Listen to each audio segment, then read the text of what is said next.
अस्सलाम वालेकुम। Welcome to my channel voice over by Amna Shah. I hope कि आप खुश होंगे। कहानी शुरू करने से पहले आपसे रिक्वेस्ट है कि अगर आपको मेरा कंटेंट पसंद आता है तो प्लीज़ मेरे चैनल को सब्सक्राइब करें।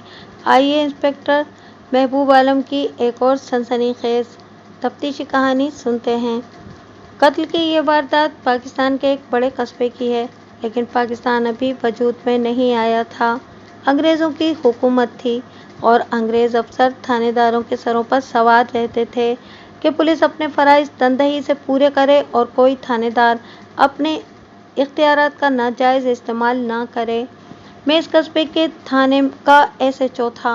एक रोज़ सुबह सवेरे एक कांस्टेबल ने मुझको मेरे घर आकर जगाया और ये इतला दी कि चौधरी अकरम कत्ल हो गया है और उसकी इतला आई है।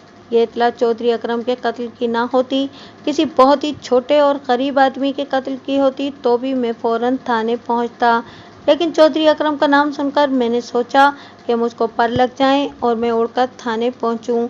ये मैंने इस वास्ते सोचा कि चौधरी अकरम कस्बे की चंद एक बड़ी और पेचीदा शख्सियतों में से था। मेरी इसके साथ बहुत अच्छी जान पहचान थी। मैंने जान पहचान कहा है, दोस्त नहीं कहा। कस्बों की ये शख्सियत अल्लाह की खुशनुदी बात में और पहले थानेदारों की खुशनुदी हासिल करती थीं, और इसका तरीका ये था कि ये लोग दूसरे तीसरे दिन थाने आकर थानेदार को सलाम करना और ग़ुलामों की तरह झुककर दो चार बातें करना अपना फ़र्ज समझते थे। कोई थानेदार ज़रा हरामखोर होता तो ये लोग उसके मुंह में हड्डी देते रहते थे। इन चंद एक अफराद में से जिनकी ज़िंदगी बदमाशियों और गलत हरकतों में गुजरती थी, वो अपने इलाके के थानेदार को और भी ज़्यादा खुश रखते थे। चौधरी अकरम ऐसे ही चंद एक अफराद में से था। थानेदार इनसे खुश रहते थे और बवक्त ज़रूरत इन्हें मुखबिर के तौर पर भी इस्तेमाल करते थे। दरअसल ये लोग पुलिस के बड़े पक्के मुखबिर हुआ करते थे। मैंने ऐसे लोगों के तमाम ज़ाहिरी और अंदरूनी हालात मालूम कर लिए थे, और मैं जहाँ भी SHO लगता था ऐसे चीदा चीदा अफराद का तारीख़, जोग्राफिया ज़बानी याद कर लेता था। जुराइम पेशा और हिस्ट्री शीटर और बस्ता बेग के बदमाशों का तहरीरी रिकॉर्ड तो थाने में मौजूद होता ही था। चौधरी अकरम की बाबत भी मैंने अंदर और बाहर की सारी बातें मुखबिरों से हासिल करके अपने जहन के रिकॉर्ड में महफूज रखी हुई थीं। मुझको मालूम था कि चौधरी अकरम कस्बे का एक अमीर कबीर आदमी है। इसके बड़े ज़रखेज़ मुरब्बे भी थे। कस्बे के करीब भी इसकी खासी ज़्यादा ज़रई अराज़ी थी और मकानों दुकानों की सूरत में भी जायदाद थी। ये शख्स शरीफ आदमी नहीं था। इस हैसियत के लोगों को पुलिस की ज़बान में मुअज़्ज़िज़ कहा जाता था, लेकिन ये लाज़मी नहीं होता था कि ऐसा मुअज़्ज़िज़ आदमी भला मानस और शरीफ भी हो। यूँ कह लें कि मुअज़्ज़िज़ पुलिस की एक इस्तिलाह थी। चौधरी अकरम की बाबत मुझको ये भी मालूम था कि तकरीबन 1 साल पहले उसने पहली बीवी की मौजूदगी में एक नौजवान लड़की के साथ शादी की थी। चौधरी अकरम की उम्र 45 साल से कुछ ज़्यादा ही होगी, कम नहीं थी। इसकी पहली बीवी की उम्र चौधरी से 2-3 साल कम होगी। अब उसके घर में 2 बीवियाँ थीं, एक पुरानी और एक नई। इसके कत्ल की इतला पर पहला ख्याल जो मेरे दिमाग में आया वो ये था कि इस शख्स के कत्ल के बायस ये दूसरी शादी हो सकती है, और इस कत्ल की वारदात में दूसरी यानी कि नई और नौजवान बीवी का हाथ है। मैं थाने पहुंचा। वहां एक तो 17-18 साल की उम्र का एक लड़का बैठा था जो हिचकियां ले लेकर रो रहा था। ये मकतूल का बेटा था और यही मकतूल की कुल औलाद थी। इसके साथ नंबरदार था और एक मुअज़्ज़िज़ आदमी भी आया था। मैंने अपने दफ्तर में दाखिल होते ही पूछा कि चौधरी साहब पर हाथ डालने की जुर्रत किसको हुई है। मैं हैरान ज़रूर था, लेकिन इस शख्स के कत्ल का मुझको कोई ख़ास अफसोस नहीं था, इस वास्ते कि ऐसे लोगों का अंजाम आमतौर पर ऐसा ही हुआ करता है। मुझको ये भी मालूम था कि चौधरी अकरम ने 2 पेशावर गुंडे अपने साथ रखे हुए थे जो उसके बॉडीगार्ड भी थे, और किसी को डराना धमकाना होता तो चौधरी इनको इस्तेमाल करता था। इनमें एक नईम अहमद था जो नामा के नाम से मशहूर था और ये मेरा मुखबिर भी था। दूसरे का नाम शेरा था। इसका पूरा नाम मुझको याद नहीं रहा। ये भी मशकूक चाल चलन का बदमाश था। इन दोनों की वजह से मुझको इत्मीनान हुआ कि ये मुझको चौधरी अकरम की वो बातें भी बता देंगे जो पर्दों के पीछे की होती हैं, और इन पर हमेशा पर्दा ही पड़ा रहता है। इन लोगों ने मुझको बताया कि मकतूल चौधरी के महल्ले में ज़रा अलग हटकर एक गिरा पड़ा मकान है। जिसके 1-2 कमरों की छतें गिरी हुई हैं। लाश उसके एक कमरे में पड़ी हुई थी। पता यूं लगता है जैसे मकतूल को चाकू या छुरी से मारा गया है। पेट से अंतड़ियां वगैरह बाहर आई हुई हैं। सुबह सवेरे एक औरत वैसे ही इस मकान के अंदर चली गई तो उसने लाश देख ली और मकतूल के घर जाकर इतला दी और नंबरदार को भी इतला मिल गई। मैंने मकतूल के बेटे के नाम से FIR तहरीर करवाई और ज़रूरी कागजी कार्रवाइयाँ करके इनके साथ जाए बकुआ की तरफ चल पड़ा। ये मकान थाने से कोई ज़्यादा दूर नहीं था। वहाँ पहुँचा तो नंबरदार की अक्लमंदी देखी और उसको शाबाश दी। उसने मकान के बाहर वाले दरवाजे पर एक आदमी खड़ा कर दिया था जिसकी ड्यूटी ये थी कि किसी को अंदर न जाने दे। इस इंतज़ाम से मुझको ये फ़ायदा पहुँचा कि जाए बकुआ पर खुरे साफ रहे। नंबरदार जब इतला पर लाश देखने गया था तो उसने बच बचाकर लाश को देखा था और मकतूल के पसमानदगान को भी आगे नहीं जाने दिया था। थाने से रवानगी से पहले मैंने एक कांस्टेबल को दौड़ा दिया था कि वो खोजी को साथ लेकर जाए बकुआ पर बहुत जल्दी पहुंच जाए। मैं अकेला अंदर गया। ये एक मकान का खंडर था। 2 कमरों की छतें नीचे को बैठी हुई थीं और जिस कमरे में लाश थी उसकी छत एक तरफ थोड़ी सी गिरी हुई थी जिसका मलबा नीचे गिरा हुआ था। फर्श कच्चा था और उस पर इतनी मट्टी और धूल थी कि खुरे बड़े ही साफ थे। इतने साफ थे कि अनाड़ी भी उनको शनाख्त कर सकता था। मैंने खुरे देख लिए। अपने पाँव बच बच कर रखता हुआ मैं लाश के करीब गया। लाश दाएं पहलू पर पड़ी हुई थी। अंतड़ियां बाहर आई हुई थीं। लाश मलबे के तकरीबन 1 फीट ऊंचे ढेर पर इस तरह पड़ी हुई थी कि उसका खून पीठ की तरफ बहकर नीचे गया था और जिस तरफ खुरे थे खून उधर नहीं आया था। मेरा मतलब यह है कि खुरे खून से बच गए थे। इस गिरे पड़े मकान से मेरे दिमाग में एक बात आती है। आजकल आबादी इस कदर ज़्यादा बढ़ गई है कि झुग्गियाँ और खंडर भी किराए पर चढ़ जाते हैं। रिहाइश के लिए किसी को जगह ही नहीं मिलती। लेकिन मैं जिस वक्त की बात सुना रहा हूँ उस वक्त एक आबादी में कई मकान खाली पड़े रहते थे और किराएदार नहीं मिलता था। अक्सर महलों में इसी तरह एक आध मकान का खंडर ज़रूर होता था। ऐसे खंडर में महल्ले का कोई बंदा जाने की जुर्रत नहीं करता था। मैंने लाश को देखा और उसको दूसरी करवट पर किया। कत्ल के वास्ते छुरी या चाकू जैसा आला इस्तेमाल हुआ था। एक जख्म पीठ में था और एक सामने सीने में और फिर पेट चाक किया हुआ था। वहाँ हल्के सब्ज रंग की टूटी हुई चूड़ियों के टुकड़े बिखरे हुए थे। ये कांच की चूड़ियाँ थीं और शायद 3-4 थीं। तफ्तीशी कहानियों में आपने कई बार सुना होगा कि जिस जाए बकुआ पर टूटी हुई चूड़ियों के टुकड़े मिले वहाँ लाजमन औरत का होना साबित होता है। यानी इस वारदात में एक औरत थी और उसकी चूड़ियाँ इस वास्ते टूटी कि इसके साथ धींगा मुश्ती की गई। औरत ने अपने बचाव के वास्ते मुकाबला किया और उसकी चूड़ियाँ टूट गईं।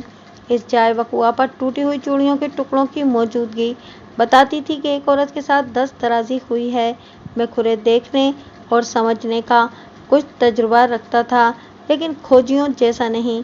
ये तो एक ऐसा फन या ऐसी साइंस हुआ करती थी जिसके माहिर खोजी मौजूद थे। वो तो ऐसे मध्यम खुरों को भी पहचान लेते थे जिनको आम लोग खुरे समझते ही नहीं थे और नज़रअंदाज कर देते थे। मैंने जो खुरे देखे इनमें एक तो मकतूल के थे। मैंने मकतूल के पाँव में जो जूती थी उसको देख लिया था। इस जूती के खुरे साफ पहचाने जाते थे। दूसरे खुरे फ्लैट शूज़ के थे। इस ज़माने में मुख्तलिफ खेलों के खिलाड़ी ये शूज़ पहना करते थे। दोनों के मुकाबले में शामिल होने वाले भी यही शूज़ पहनते थे। इनके तलवे रबड़ के होते और हमवार नहीं बल्कि खुरदरे से होते थे और इन पर लंबे लहरिए जैसी उभरी हुई लकीरें होती थीं।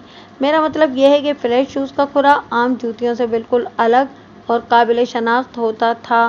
फ्लैट शूज़ का साइज़ मर्दाना यानी कि बड़ा था। बड़ा ना होता तो भी ये बात बिल्कुल साफ थी कि ये किसी आदमी का खुरा था। फ्लैट शूज़ सिर्फ आदमी पहना करते थे। किसी औरत ने कभी फ्लैट शूज़ नहीं पहने थे। कस्बों में आमतौर पर औरतें देसी जूती, जनाना गुरगाबी या स्लीपर पहनती थीं। मैं वहाँ जनाना पाँव का खुरा ढूंढने लगा लेकिन ऐसा कोई खुरा नजर न आया। यह हैरत वाली बात थी इस वास्ते कि चूड़ियों के टुकड़े एक औरत की मौजूदगी जाहिर तो करते थे। मैंने बहुत कोशिश की, फर्श पर झुक झुक कर भी देखा लेकिन जनाना खुरा ना मिला। वहाँ फर्श पर खुरे थोड़ी सी जगह पर आपस में गड़मड़ भी हो गए थे। मलबे के छोटे ढेर की दूसरी तरफ ऐसे गड़मड़ खुरे ज़्यादा थे।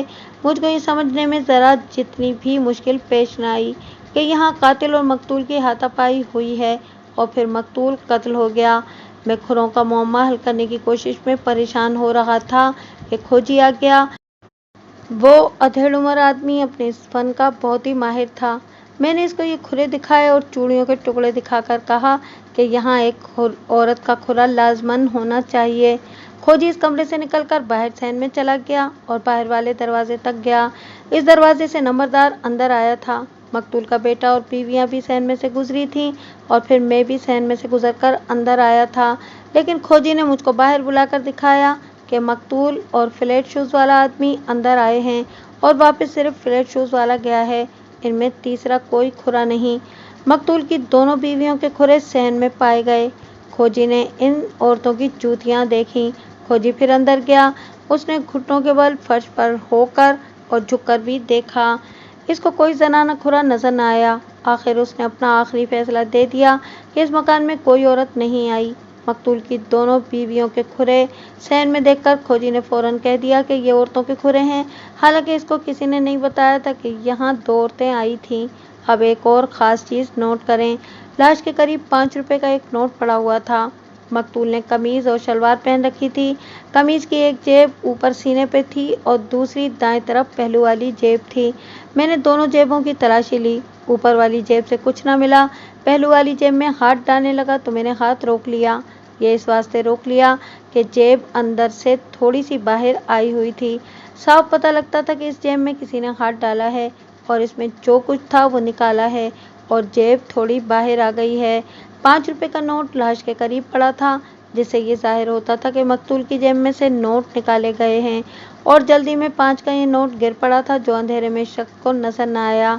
इससे ये शक होता था कि मकतूल को लूटने के वास्ते कत्ल किया गया है और रकम ज़्यादा होगी। लेकिन ये ख्याल आ गया कि मकतूल की कलाई पर बड़ी कीमती घड़ी बंधी हुई थी और एक सोने की वजनी अंगूठी बाएं हाथ की एक उंगली में थी और एक अंगूठी दाएं हाथ की एक उंगली में।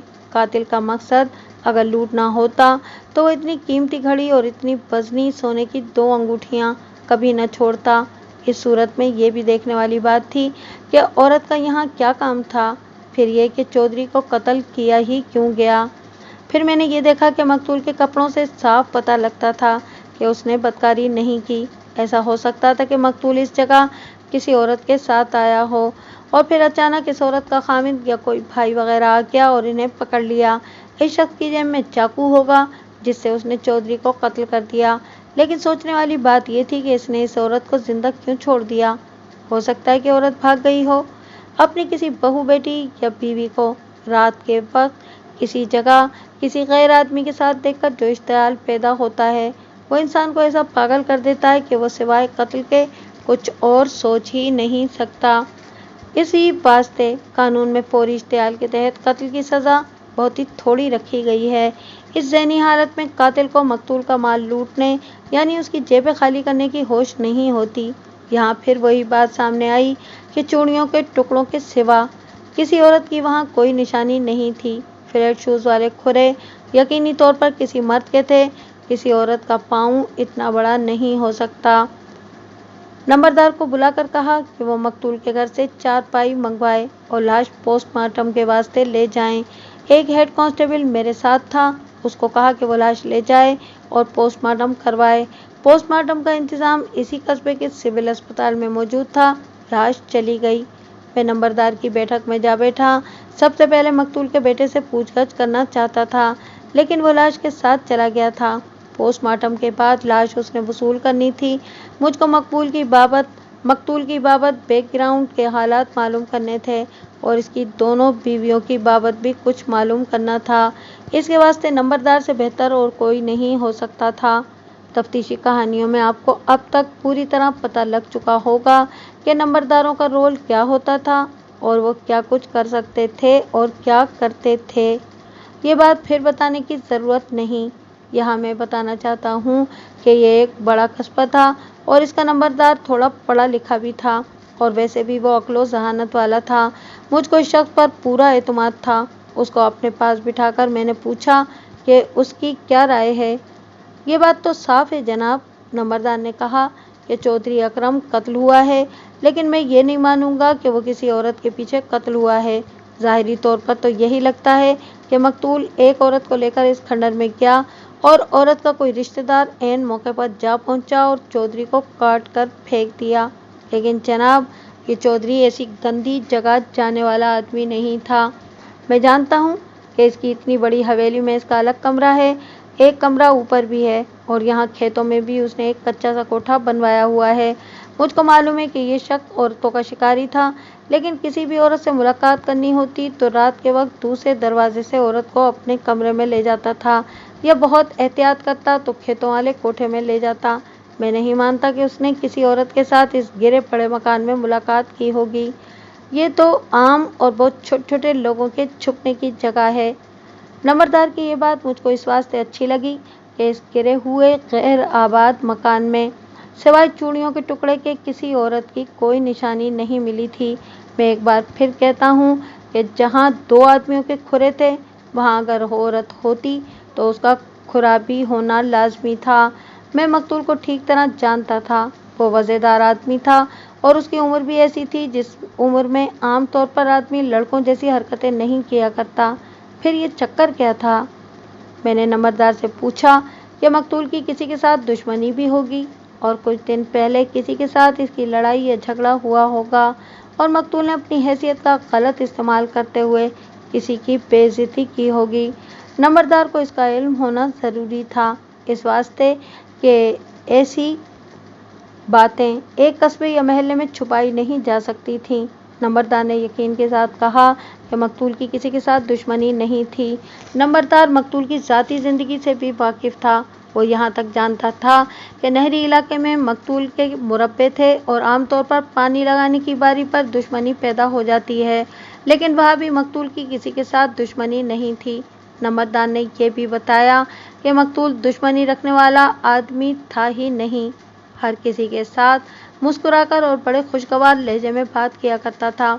इस हैसियत के लोग बड़े अच्छे तरीक़ों से अपना रौब जमाए रखते हैं, लेकिन मकतूल में ऐसी कोई बात नहीं थी। वो दिल का सखी और फयाज था, दूसरों की मदद बड़ी खुशी से किया करता था। ऐसी ही कुछ खूबियाँ थीं जिनकी वजह से लोग मकतूल को अच्छा आदमी समझते थे, लेकिन मकतूल शरीफ आदमी नहीं था, औरत और शराब से दिल बहलाने वाला आदमी था। ऐसे पापी दूसरों को खुश रखा करते हैं। फिर मकतूल की घरेलू बातें शुरू हुईं। ये मैंने पहले बताया है कि मकतूल की एक पुरानी बीवी थी और तकरीबन 1 साल पहले उसने एक नौजवान लड़की के साथ शादी की थी। नंबरदार ने बताया कि उसके घर में 2 बीवियां थीं। मैंने कहा कि ये बीवियां आपस में लड़ती भी होंगी। नंबरदार ने ये बात कहकर मुझको बहुत हैरान किया कि ये बीवियां आपस में बिल्कुल ही नहीं लड़ती, बल्कि प्यार से रहती हैं और किसी अजनबी को पता ही नहीं लगता कि ये दोनों सोकने हैं। नंबरदार ने ये भी बताया कि नई और नौजवान बीवी को हर वक्त अफसरदा और मायूस होना चाहिए था कि अपने बाप की उम्र के आदमी के साथ ब्याही गई है, लेकिन औरतें बताती हैं कि यह लड़की इस घर में खुश थी। कभी किसी औरत के साथ उसने अपने घर की बाबत शिकवा नहीं किया था, न कभी इसने ऐसी कोई बात कही थी कि पहली बीवी इसको अच्छा नहीं समझती। नंबरदार ने बताया कि ज़ाहिरी तौर पर मकतूल ने ये दूसरी शादी इस वास्ते की थी कि पहली बीवी से सिर्फ एक बेटा हुआ था, इसके बाद कोई बच्चा ना हुआ। इस वास्ते मकतूल ने औलाद की खातिर ये दूसरी शादी की, लेकिन ये लड़की अपने बाप से एक तरह से खरीदी गई थी और बाकायदा निकाह पढ़ाया गया था। लड़की के बाप ने मकतूल से ठीक ठाक रकम वसूल की थी। पहली बीवी पर शक किया जा सकता था कि खामिद की दूसरी बीवी को देखकर वो इतनी भड़क उठी होगी जिसको फौरी इश्तियाल कहते हैं। इतनी लंबी अज़दवाजी ज़िंदगी के बाद खामिद ने उसको धुतकार दिया और उसके साथ बेवफाई की थी, लेकिन मेरे दिमाग में ये ख्याल भी आया कि पहली बीवी इतनी ज़्यादा गुस्से में आ गई थी तो उसने 1 साल इंतज़ार क्यों किया। फिर ये बात भी दिमाग में आ गई कि पहली बीवी ने अगर कत्ल करवाना ही था तो नई बीवी को करवाती। नई बीवी की तरफ से पहली बीवी को इस नुकसान का खतरा था कि उसकी औलाद हो गई तो वो जायदाद की हिस्सेदार बनेगी, जबकि पहली बीवी का अपना बेटा जवान हो गया था। वो तो कुदरती तौर पर चाहती होगी कि सारी जायदाद का वारिस उसका बेटा बने। फिर ये शक मेरे दिमाग में आया कि मकतूल को नई बीवी ने कत्ल करवाया होगा और इसका बायस ये है कि मकतूल ने उसकी नौजवानी हराम कर दी थी और अपने ऐशो इशरत के वास्ते ब्याह कर लाया था। लेकिन यहाँ भी वही बात सामने आई कि उसने 1 साल क्यों इंतज़ार किया। 1 साल इंसान अगर जहन्नुम में रहे तो इसी ज़िंदगी का आदी हो जाता है और ज़हन इस जहन्नुमा माहौल को कबूल कर लेता है। सिर्फ एक ही सूरत थी, अगर ये पैदा हो गई थी तो नई बीवी पर शक किया जा सकता था। वो ये कि मुमकिन था कि नई बीवी की किसी के साथ दरपर्दा मोहब्बत वाली बातचीत चल गई होगी और इस लड़की को चौधरी इकराम से आज़ाद करने का इस आदमी ने ये तरीका इख्तियार किया कि इसे कत्ल कर डाला। यही एक सूरत थी कि वो शख्स इस लड़की के साथ शादी कर सकता था। मैंने इस शक को जहन में रखा और नंबरदार को कहा कि वो मुखबिरी करता रहे और देखे कि मकतूल की ये नई बीवी किसी को चोरी छुपे मिलती मिलाती होगी। मुझको पूरा यकीन था कि नंबरदार ये काम कर लेगा। नंबरदारों के हाथ बड़े लंबे होते थे। इनके ज़ेरे असर 2-4 औरतें भी होती थीं जो हर घर के अंदर की खबरें ले आती थीं। नंबरदार ने 2 आदमियों के नाम बताए जो मकतूल के ख़ास आदमी थे और इसके बॉडी गार्ड भी बने रहे थे। नंबरदार को मालूम नहीं था कि इनकी बाबत मैं पहले ही जानता हूँ। एक था नामा जो मेरा मुखबिर भी था। इस वक्त जब मैं अंदर बैठा नंबरदार के साथ बातें कर और सुन रहा था, नामा बाहर मौजूद था। दूसरा शेरा था। इस शेरे को शायद मालूम नहीं था कि मैं उसकी बाबत बहुत कुछ जानता हूँ। वो इस वक्त वहाँ मौजूद नहीं था। नामे से तो अभी मैंने पूछताछ करनी थी और मुझको उम्मीद थी कि वो कारामद बातें बताएगा। लाश के पोस्टमार्टम के वास्ते तो कई घंटे दरकार थे। मैंने सोचा कि इस दौरान मकतूल की दोनों बीवियों को देख लिया जाए कि ये कितने पानी में हैं।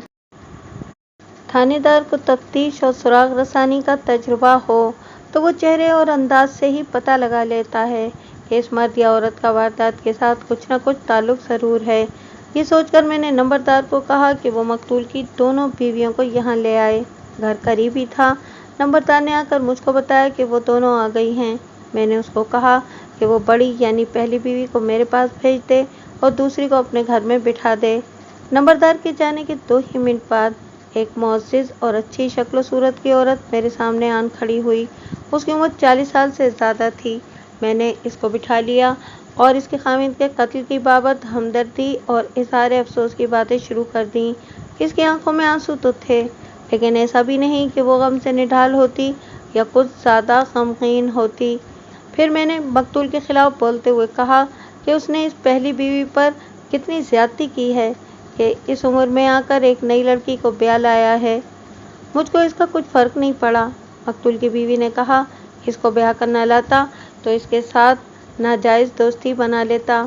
चौधरी ने तो 2-3 बेनिकाही बीवियां भी रखी हुई थीं। मेरे साथ तो इसने रस्मी ताल्लुक़ रखा हुआ था। मैं घर में सिर्फ बीवी थी जो अपने फ़राइज़ पूरे कर रही थी। मैंने नई बीवी की बाबत बातें शुरू कर दी और इस किस्म की राय दी कि इस नई लड़की ने मकतूल को अपने कब्ज़े में ले लिया होगा और वो पहली बीवी के दिमाग पर भी सवार हो गई और सिर्फ अपनी नौजवानी और ख़ूबसूरती की बदौलत घर की मालिक बन गई होगी। नहीं जी, चौधरानी ने कहा, यहाँ मामला उल्टा हुआ। मुझको यही उम्मीद थी जो आपने कहा है, लेकिन लड़की आते ही मेरे कदमों में बैठ गई। बड़ी साफ बात है कि इस लड़की की शादी इतनी ज़्यादा उम्र के मर्द के साथ ज़बरदस्ती की गई है और इसमें कोई शक नहीं कि लड़की के बाप ने लड़की की कीमत वसूल की है। लड़की मेरे पास बैठकर बहुत रोई। उसने कहा कि इसे कुछ नहीं चाहिए और इसको ज़रा सी भी खुशी नहीं कि इतने अमीर कबीर आदमी की बीवी बन गई और यहाँ मनमानी करेगी और अपनी फरमाइशें पूरी करवा के शहज़ादी बन जाएगी। आपको मालूम है, ये आमतौर पर ऐसा ही होता है। नई और नौजवान बीवी पुरानी बीवी को खामिद के साथ मिलकर कबाड़ खाने में फेंक देती है और मलका बन जाती है। बाज़ नौजवान बीवियाँ तो ज़्यादा उम्र के खामिद को ऐसी नथ डालती हैं कि इसको लूट लूट कर अपने पिछड़ों का घर भरती और खामिद को कंगाल कर देती हैं और पुरानी बीवी के साथ बहुत ही बुरा सलूक करती हैं। मैं अब भी हैरान हुआ करती हूँ कि ये लड़की कितनी अच्छी अकल वाली है कि इसने घर में सुकून रखने के वास्ते ये बात सोची है। ये अपनी अकल को दूसरी तरह भी इस्तेमाल कर सकती थी, लेकिन इसने अपने आप को मेरे हवाले कर दिया और कहा कि ये मेरी खिदमत करेगी और खामिद की सिर्फ बीवी बनी रहेगी। 1 साल होने को आया है। इस लड़की ने अपना रवैया यही रखा हुआ है जो मैंने बताया है। खुदा की कसम वो मेरी खिदमत इस तरह करती है जिस तरह कोई बेटी अपनी माँ की किया करती है। मैंने इस लड़की को समझा दिया था कि इस खामिद को कहीं अपना वफादार न समझ ले। ये शख्स औरतों का शिकारी और खिलाड़ी है और बड़ी अय्याशी में जिंदगी गुजार रहा है और ये किसी एक का वफादार बन ही नहीं सकता। मैंने इस चौधरानी को कहा कि चौधरी अकरम तो बड़ा ही खुश तबे और हंस मुस्कुराकर बात करने वाला आदमी था और सुना है कि इसको गुस्सा तो कभी आया ही नहीं था। घर में भी मरहूम इसी तरह रहता होगा। तौबा करो जी, चौधरानी ने कहा। इसकी मुस्कुराहटें और इसकी हंसी और इसकी खुशगवार तबीयत घर के दरवाजे से बाहर से शुरू होती और दरवाजे के बाहर ही ख़त्म हो जाती थी। घर में आकर तो ये सिक्का शाही चलाता था और ज़रा सा इशारा खुद ही पैदा करके ऐसा गुस्सा झाड़ता था कि हम दोनों बीवियां दुबक जाती थीं। चौधरानी ने ये बात कहकर कहा, उसने सुना है कि चौधरी की जिस उजड़े हुए मकान में लाश मिली है वहाँ टूटी हुई चूड़ियों के टुकड़े भी पड़े थे। उसने कहा कि इससे जाहिर ये होता है कि वहाँ एक औरत भी थी। मैंने चूड़ियों के टुकड़े चौधरानी को दिखाकर कहा कि ये बात बिल्कुल सही है। फिर इसे पूछा कि वो इस मामले में कुछ कहना चाहती है। मैं नहीं मानती, चौधरानी ने कहा। किसी औरत को साथ लेकर चौधरी ऐसे गिरे और उजड़े हुए मकान में जाने वाला आदमी नहीं था और फिर इसको वहाँ जाने की ज़रूरत भी नहीं थी। मैं जानती हूँ कि जब कभी उसका किसी औरत से बदकारी का इरादा बनता था तो उसको अपने कमरे में बुला लेता था। उसको किसी का डर नहीं था। इस तरह चौधरानी ने भी तस्दीक कर दी कि इस मकान में औरत गई ही नहीं थी। चौधरानी ने यह भी कहा कि इसको मालूम है कि चौधरी शहर जाकर तवाइफों के यहाँ भी जाता है। शराब पीना तो वो जायज़ और हलाल समझता था। मैंने चौधरानी से पूछा कि ये बातें किसने बताई हैं। चौधरानी ने नामे का नाम लिया। चौधरी समझता था कि नामा उसका गुलाम है। चौधरानी ने कहा, ये लोग किसी के वफादार नहीं होते, जहाँ से हड्डी मिलती है उसी के हो जाते हैं। मैंने नामे और शेर को खिला पिलाकर अपने हाथ में रखा हुआ है और वो हर खबर मुझको देते थे। मैं इन औरतों को भी जानती हूँ जिनके साथ चौधरी ने याराना लगा रखा था।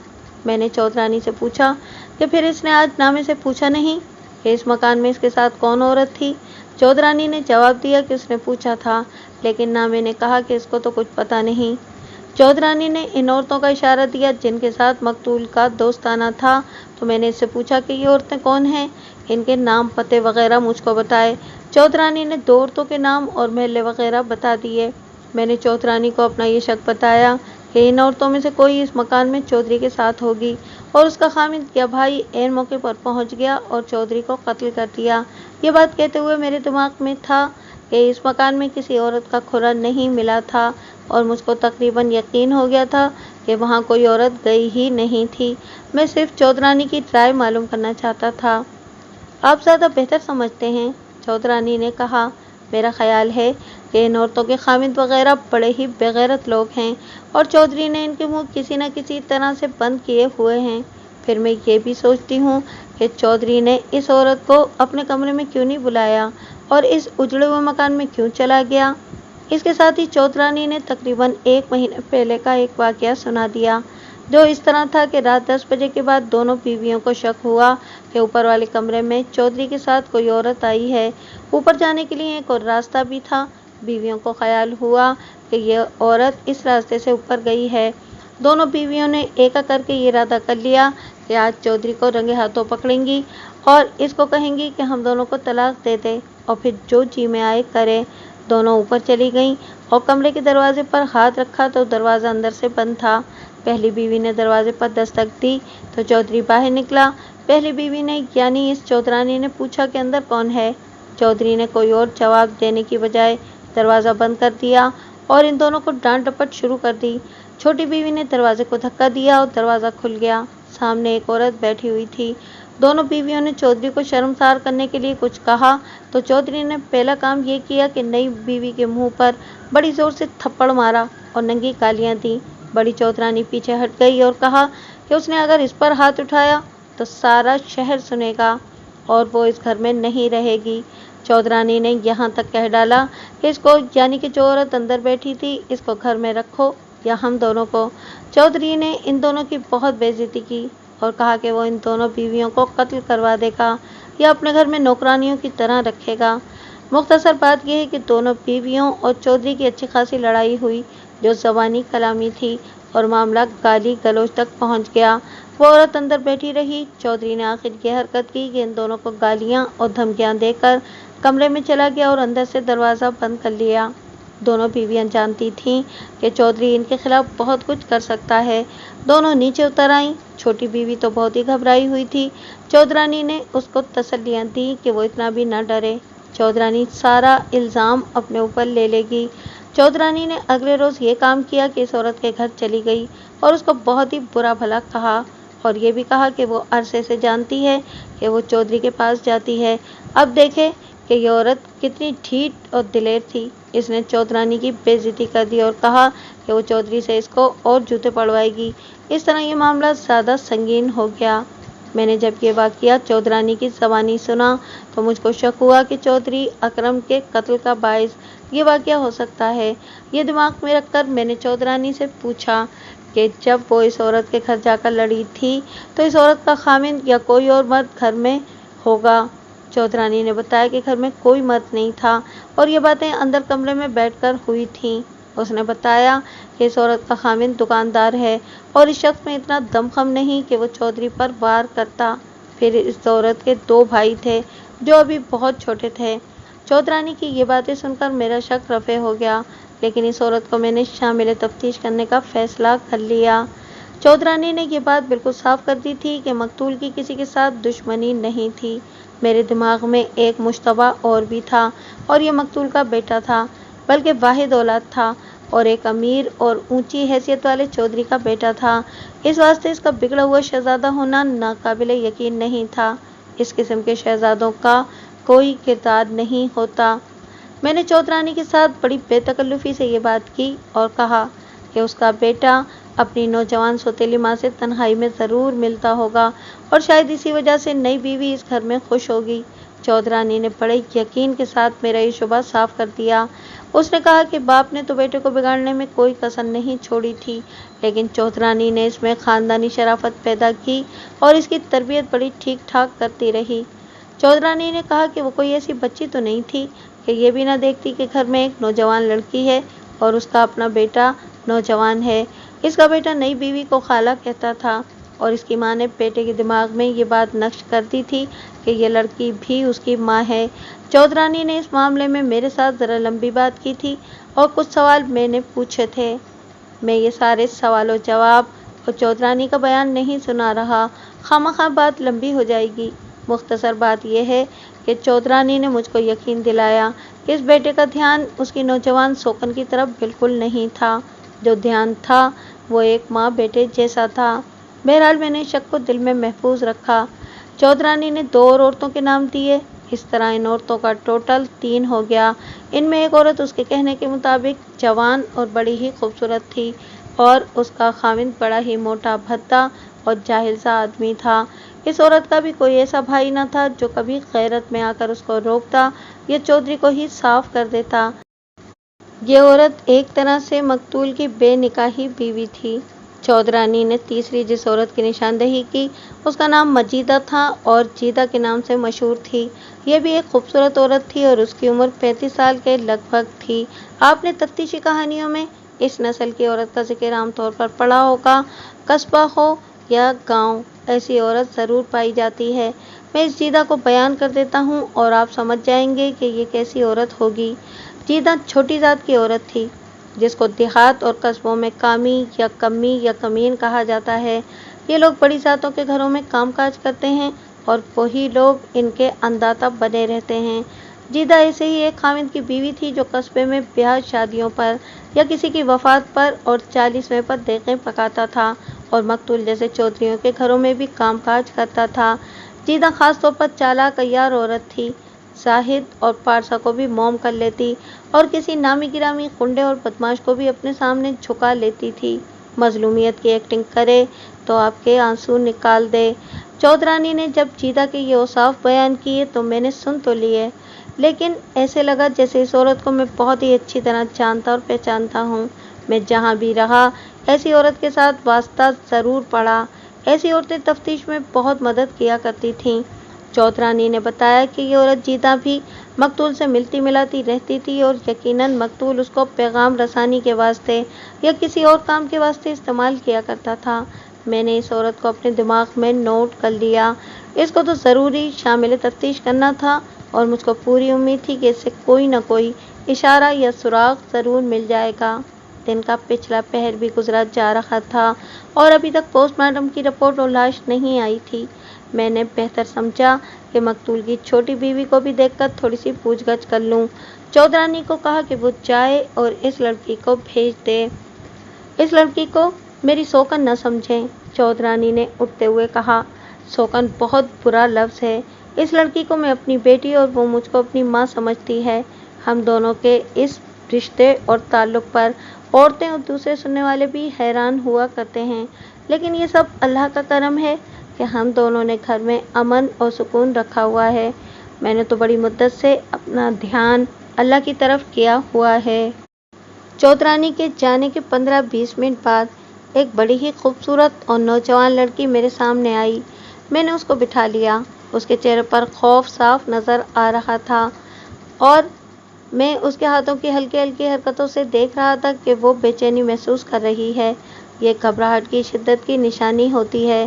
اس کا یہ خوف اور یہ گھبراہٹ کم کرنے کے واسطے میں نے اس کے ساتھ ہمدردی اور دوستی کے لہجے میں باتیں شروع کر دیں۔ ایک افسوس تو اس پر کیا کہ اس کے ماں باپ نے اس کی زندگی تباہ کر دی ہے۔ یہ بھی کہا کہ اچھا ہوا 1 سال بعد ہی اس کو اس زیادہ عمر کے خاوند سے نجات مل گئی۔ وہ بالکل خاموش میرے منہ کی طرف دیکھتی اور چپ رہی۔ میں اس کے اعصاب کا تناؤ اور کھچاؤ ختم کرنے کے واسطے ایسی باتوں پر آ گیا جن کا اس واردات کے ساتھ کوئی تعلق نہیں تھا۔ مجھ کو یہ خیال بھی آ گیا کہ اس لڑکی کے دل پر یہ ڈر بھی ہوگا کہ وہ ایک تھانے دار کے رحم و کرم پر ہے اور یہ تھانے دار اس کے ساتھ کوئی نازیبا حرکت بھی کر سکتا ہے۔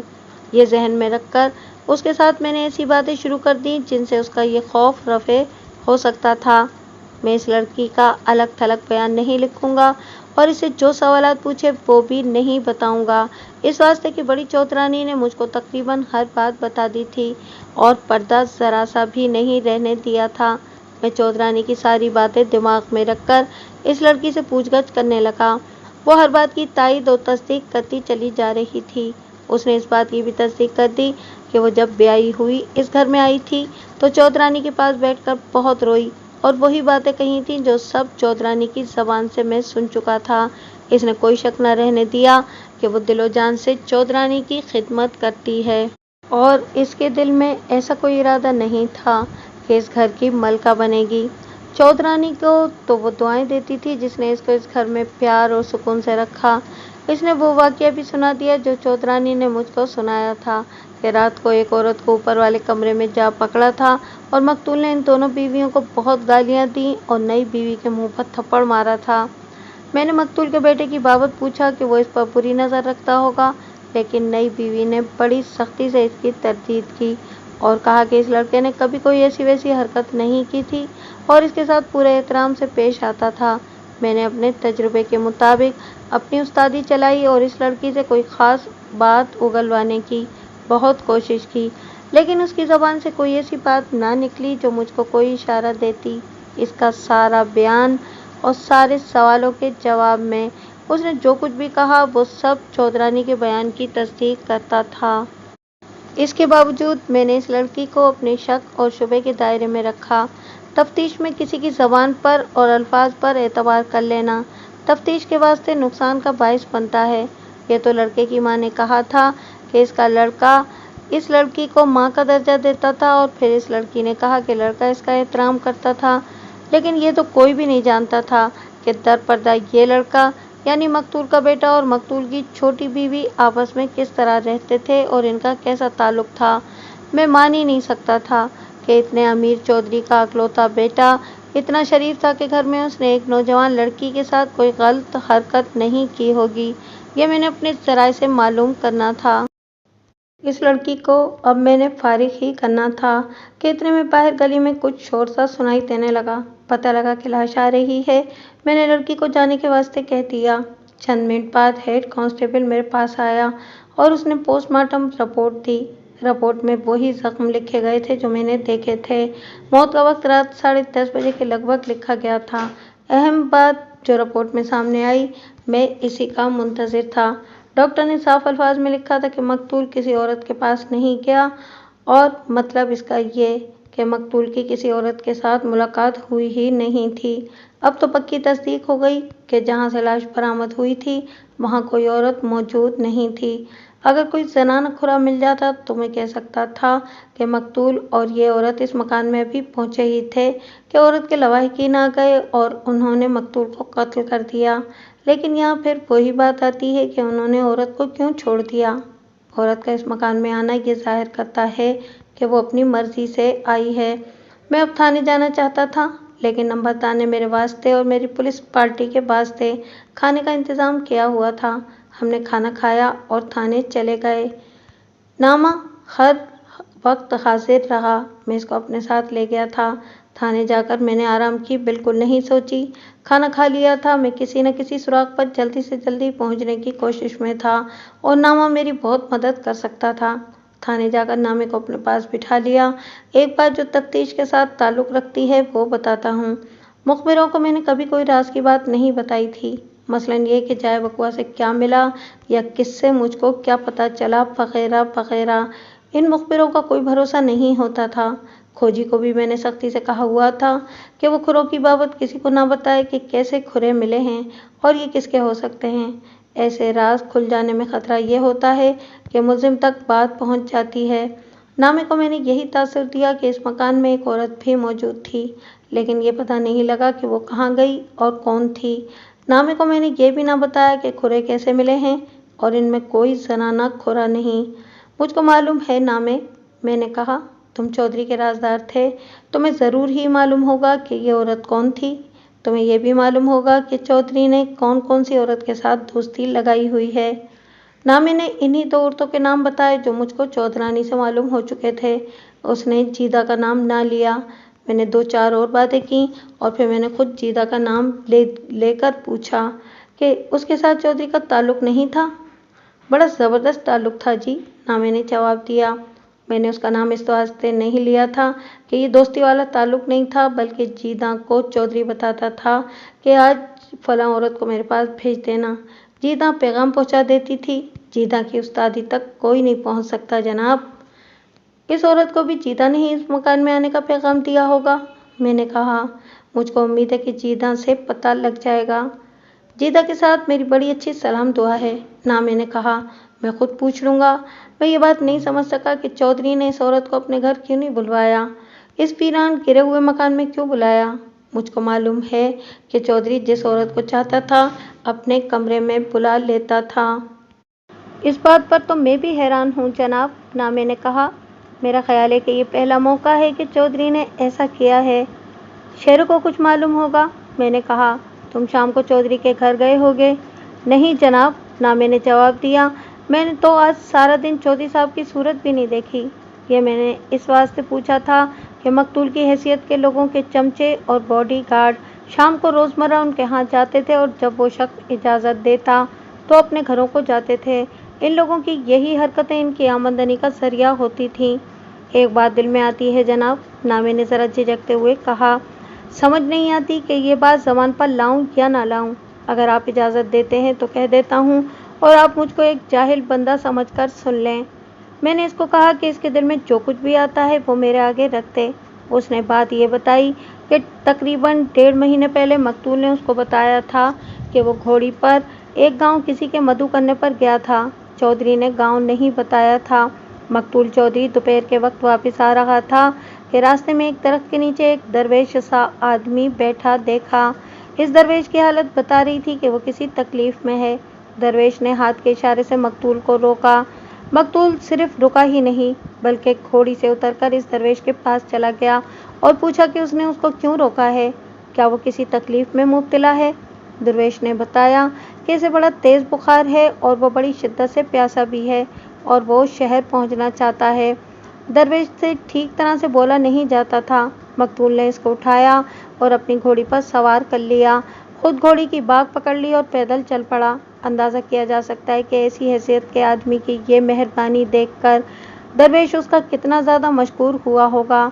मकतूल उसको कस्बे में अपने घर ले आया और सबसे पहले उसको पानी पिलाया। फिर कहा कि वो जो कुछ खाना चाहता है बता दे, वही हाजिर किया जाएगा।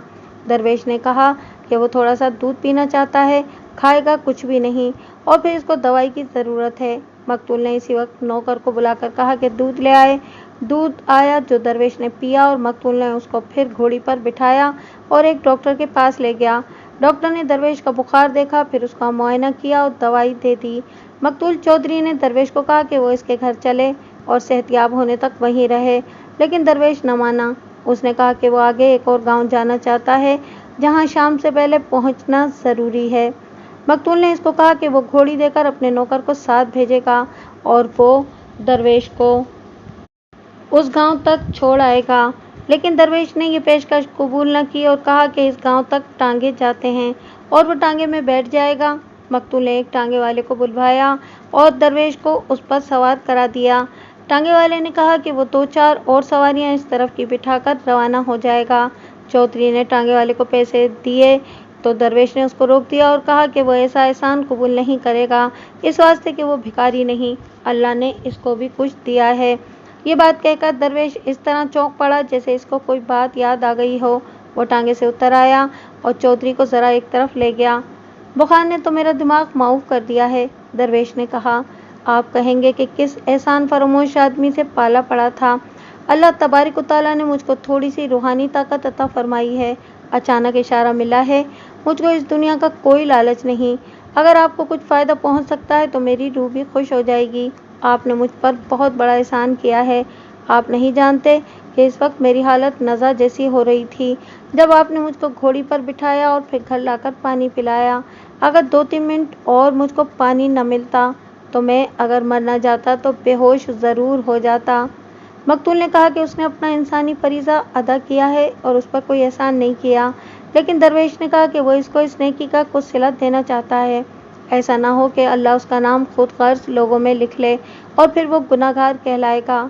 दरवेश ने एक मकान की निशानदही की और मकतूल को बड़ी साफ निशानियां बताईं, जिनमें ये निशानी भी थी कि मकान उजड़ा हुआ और घिरा हुआ है और उसके 3 कमरों की 2 छतें बैठी हुई हैं और एक छत सिर्फ इस तरफ से थोड़ी सी गिरी हुई है।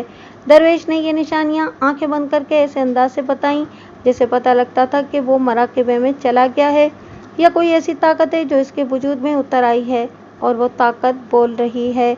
नामे ने मुझको सुनाया कि मकतूल चौधरी ने इसको ये सारी बात सुनाई थी और ये भी कहा था कि दरवेश ने ये भी कहा है कि वो मकान मकतूल के मकान से ज़्यादा दूर नहीं। मकतूल ने दरवेश से पूछा कि इस मकान में क्या है और वो इसको क्यों इसकी निशानियां बता रहा है। दरवेश ने कहा कि इस मकान के इस कमरे में, जिसकी छत एक कोने से थोड़ी सी गिरी हुई है, खजाना मदफून है। दरवेश ने यह भी कहा कि इस खजाने का इनको भी इल्म नहीं था, जो कभी इस मकान में रहते थे और यहाँ से चले गए थे। दरवेश ने कहा कि ये सारा इलाका कभी खाली हुआ करता था और एक बादशाह का यहाँ से गुजर हुआ तो उसने अपना कुछ खजाना यहाँ दफन करवाया था और फिर आगे चला गया था और एक लड़ाई में खुद भी मारा गया और जिनसे इसने खजाना दफन करवाया था वो भी मारे गए। दरवेश ने चौधरी को बताया कि ऐसे खजाने छुपे नहीं रहते, किसी न किसी अपने प्यारे बंदे को अल्लाह इनकी निशानदही कर देता है, लेकिन अल्लाह के ये बंदे ऐसे खजानों के साथ कोई गर्ज नहीं रखते। दरवेश ने चौधरी को सारी निशानदही करके खबरदार किया कि जहाँ खजाना होगा वहाँ जहरीला सांप भी होगा और जिन्नात भी। ये सुनकर मकतूल चौधरी ने दरवेश से पूछा कि इन खतरों की मौजूदगी में वो खजाना किस तरह निकालेगा। दरवेश ने कहा कि कलम और कागज़ ले आओ, मैं एक तावीज़ लिख दूंगा और जब इस मकान में जाओ तो ये तावीज़ तुम्हारी जेब में होना चाहिए। मकतूल ने इसी वक्त एक आदमी से पेन लिया और कागज़ का टुकड़ा भी कहीं से ले आया। दरवेश ने आंखें बंद करके कुछ देर खामोशी इख्तियार किए रखी और फिर मुँह ही मुँह में कुछ पढ़कर एक तावीज़ सा लिखा और इसे बंद करके मकतूल को दिया और कहा कि वो 1.5 महीने बाद रात के वक्त इस मकान में जाए और सिर्फ देखकर वापस आ जाए। हो सकता है कि इसको कोई इशारा मिले या ना मिले। चौधरी तीसरी रात फिर वहां जाए और उसको किसी न किसी इशारे से पता चल जाएगा कि कहां से फर्श खोदना है। नामा मुझको ये अजीब व गरीब कहानी सुना रहा था और मैं सुनते हुए कभी मुस्कुरा देता और कभी संजीदगी से सोचता कि ये बात सच भी हो सकती है या नहीं। मैंने नामे से पूछा कि चौधरी ने इसको और शेरे को बताया होगा और ये भी कहा होगा कि मुकर्ररा दिन ये दोनों इसके साथ जाएं। नहीं जनाब, नामे ने कहा, मुझको चौधरी ने ये बात बता दी थी और साथ ये भी कहा कि दरवेश ने खबरदार किया था कि दूसरा बंदा साथ न हो वरना नुकसान होगा। اس کے بعد چودھری نے کبھی اس خزانے کا ذکر نہیں کیا تھا۔ مجھ کو شک ہوتا ہے کہ چودھری یہی خزانہ دیکھنے گیا تھا اور اس کو امید ہو گئی تھی کہ کوئی اشارہ ملے گا، لیکن جنات نے اس کا پیٹ چاک کر کے وہیں مار ڈالا۔ جناب عالی، میں یہ نہیں کہتا کہ یہ بات سچ ہے، میں یہ کہنا چاہتا ہوں کہ چودھری صاحب نے مجھ کو یہ بات سنائی تھی۔ اس واسطے شک ہے کہ وہ اسی خزانے کے لالچ میں اس مکان میں گئے تھے۔ اگر وہ کسی عورت سے ملنے گئے تھے تو ملاقات کی وہ جگہ نہیں تھی۔ چودھری صاحب کے پاس اپنا الگ اور محفوظ کمرہ تھا۔ میری سروس میں یہ پہلا موقع تھا کہ تفتیش میں کسی مخبر نے یا کسی اور شخص نے مجھ کو اس قسم کی بات بتائی ہو اور یہ ظاہر کرنے کی کوشش کی ہو کہ قتل کا باعث یہ ہو سکتا ہے اور قاتل کوئی انسان نہیں بلکہ جنات یا اس مخلوق جیسی کسی مخلوق نے یہ واردات کی ہے۔ میں نے نامے کی اس بات کو بالکل نظر انداز نہ کیا اور اس کو کچھ نہ کچھ اہمیت ضرور دی۔ یہ بھی ذہن میں رکھیں کہ نامے نے اتنی سی ہی بات نہیں کی جو میں نے لکھی ہے۔ اس کی بات بہت لمبی تھی اور اس نے اپنی رائے یہ دی تھی کہ مقتول دولت کا لالچ رکھنے والا آدمی تھا اور اس نے ضرور یہ کام کیا ہوگا کہ اس مکان میں جا کر دیکھے کہ شاید خزانہ مل ہی جائے۔ میں نے نامے کی اس رائے کو جواز کو تسلیم کر لیا تھا۔ خزانہ ایک ایسی چیز ہے جو بڑے عقل مند لوگوں کے دماغ بھی خراب کر دیتا ہے، لیکن میں ان پڑھ و پسماندہ آدمی نہیں تھا کہ یہ بھی تسلیم کر لیتا کہ مقتول کو جنات نے قتل کیا ہے۔ میں انگریزوں کا ملازم تھا اور انگریز توہمات کو نہیں مانتے تھے۔ وہ مانتے تو پھر تھانے دار کسی بھی قتل کو یہ کہہ کر داخل دفتر کر دیتا کہ یہ تو جنات نے کیا ہے۔ میں نے نامے کی اس بات کو مشکوک قرار دے کر رد کر دیا، اپنے خیال میں اس امکان کو قائم رکھا۔ نامے نے کہا کہ اگر وہاں کوئی عورت ہی گئی تھی تو وہ بھی موجود ہے۔ اس نے ایک جوان عورت کا نام لیا جس کا خاوند دکاندار تھا۔ اس نے جب نشانیاں وغیرہ بتائیں تو مجھ کو یقین ہو گیا کہ یہ وہی عورت ہے جس کو مقتول کی دونوں بیویوں نے اپنے گھر اوپر والے کمرے میں پکڑا تھا۔ نامے کو یہ بھی معلوم تھا کہ مقتول کی بیویوں نے کس طرح پکڑا تھا۔ میں نے اس سے پوچھا کہ اس کو کس طرح پتہ چلا تھا۔ اس نے بتایا کہ مقتول چودھری نے اس کو بتایا تھا اور مقتول اس کو ایسی ہر بات بتایا کرتا تھا۔ مجھ کو ایک خیال آتا ہے، نامے نے کہا، چونکہ اس عورت کو چودھری صاحب کی بیویوں نے گھر میں پکڑ لیا تھا، اس وجہ سے چودھری نے اس عورت کو اپنے مکان میں بلا لیا ہوگا، اسی مکان میں بلا لیا ہوگا۔ میں اس کی بابت بڑی چودرانی سے سن چکا تھا اور اس کے خاوند کی بابت معلوم ہوا تھا کہ بزدل اور بے غرض سا آدمی ہے۔ میں نے یہ بات نامے کو بتائی تو اس نے ایک اور ہی بات بتا دی۔ نامے نے کہا کہ اس عورت کا خاوند تو مٹی کا مادو ہے، لیکن اس شخص کا ایک بھائی اپنے آپ کو بڑا بدمعاش سمجھتا ہے۔ نامے کو اس بھائی پر شک تھا کہ اس کو پتہ لگ گیا ہوگا کہ اس کی بھابھی چودھری کے ساتھ تعلق جوڑے ہوئے ہے اور اس کے پاس جاتی ہے، سو اس نے ایسا ضرور کیا ہے کہ اس کو پتہ لگ گیا کہ وہ چودھری کے پاس جا رہی ہے اور جا کر چودھری کو قتل کر دیا۔ اس شخص کی بابت پہلے تو میں شک میں تھا، نامے نے کہا، اب اس عورت کا اشارہ ملا ہے تو میں ایک بات پورے یقین کے ساتھ کہہ سکتا ہوں۔ گزری رات میں ایک طرف سے آ رہا تھا، اپنے گھر کو جانا تھا، میں نے اس بھائی کو بڑی تیز تیز آتے دیکھا۔ وہ اس مکان کی طرف سے آ رہا تھا اور بار بار پیچھے دیکھتا تھا۔ اس کی یہ رفتار اور چال اور پھر بار بار پیچھے دیکھنا اور تیز چلے جانا مجھ کو ایسا مشکوک لگا کہ میں فوراً ساتھ والی گلی میں ہو کر چھپ گیا اور یہ شخص دوسری طرف چلا گیا۔ اگر مجھ کو اس وقت پتہ لگتا کہ یہ قتل کی واردات کر کے آیا ہے تو میں اس کو فوراً پکڑ لیتا۔ میں نے نامے سے پوچھا کہ وقت کیا ہوگا؟ نامے نے جواب دیا کہ اس کے پاس گھڑی نہیں ہے، 10 بجے کے لگ بھگ کا وقت ہوگا۔ پوسٹ مارٹم رپورٹ میں موت کا وقت یہی لکھا تھا۔ پھر میں نے نامے سے پوچھا کہ اس بھائی کے ساتھ عورت تو کوئی بھی نہیں تھی؟ نامے نے کہا کہ وہ اکیلا تھا، اور اس کے ساتھ ہی نامے نے یہ بات کہی کہ ہو سکتا ہے کہ عورت اس کو دیکھ کر بھاگ نکلی ہو، یا جب یہ چودھری کو چاقو مار رہا تھا عورت کو بھاگ نکلنے کا موقع مل گیا ہو اور وہ دوسری طرف سے اپنے گھر پہنچ گئی۔ نامے کی اس بات کو میں نے صحیح تسلیم کرتے ہوئے سوچا کہ یہ شخص یعنی کہ اس عورت کے خاوند کا بھائی اتنا غیرت مند تھا تو گھر جا کر اس نے اپنی بھابھی کو قتل کیوں نہ کر دیا؟ اگر وہ قتل نہ کرنا چاہتا تو اس نے اپنے بھائی کو تو ضرور بتایا ہوگا اور اس عورت کی مار پٹائی ہوئی ہوگی۔ مجھ کو یہ معلوم کرنا تھا کہ اس عورت کے گھر میں کوئی ہنگامہ ہوا تھا یا نہیں۔ چاہیے تو یہ تھا کہ میں اسی وقت اس عورت کو، اس کے خاوند کو اور خاوند کے بھائی کو تھانے بلا کر تفتیش کر لیتا، لیکن رات خاصی گزر گئی تھی اور تھکن سے میرا برا حال ہو رہا تھا۔ میں نے سوچا کہ صبح دماغی طور پر تازہ دم ہو کر इनको तफ्तीश की चक्की में डालूंगा। एक हेड कांस्टेबल की ये ड्यूटी लगाई कि इन तीनों को वो सुबह सवेरे थाने हाजिर कर दे और फिर मैं अपने घर चला गया। मैं दूसरे दिन मामूल से ज़्यादा सवेरे थाने जा पहुंचा। ये तीनों अभी अभी वहां आए थे। मैंने औरत को अपने दफ्तर में बिठा लिया। इसकी उम्र 30 साल से शायद एक आध साल कम होगी और वो खूबसूरत औरत थी। इसका रंग गोरा तो नहीं था, लेकिन ज़रा गंदुमी था और जवानी की चमक ऐसी थी कि ये रंग बहुत ही भला लगता था। बाकी हुस्न उसका सरापे में था। मैंने पहले इसका चेहरा गौर से देखा। ये एक चालाक और होशियार औरत का चेहरा था। इस चेहरे पर घबराहट और न जाने कैसा कैसा तासुर गालिब था, लेकिन इस तासुर से उसकी फितरी चालाकी छुप नहीं सकती थी। मैंने दफ्तर में दाखिल होते हुए उसके खामिद को भी देखा था और उसके भाई को भी। इस औरत से पूछा कि ये जो बाहर दो आदमी बैठे हुए हैं, इनमें इसका खामिद कौन सा और भाई कौन सा है। उसने बताया कि फला रंग के कपड़ों वाला गोल मटोल और छोटे कद वाला शख्स उसका खामिद है। मैं जान गया कि ये औरत इस किस्म के खामिद को पसंद कर ही नहीं सकती। इस शख्स के मुकाबले में इसका छोटा भाई दराज कद और कुछ खूबरू था। मैंने एक ही निगाह में दोनों को देख लिया था। इस औरत को इस देवर की बीवी होना चाहिए था। मुझको आपने क्यों बुलाया है?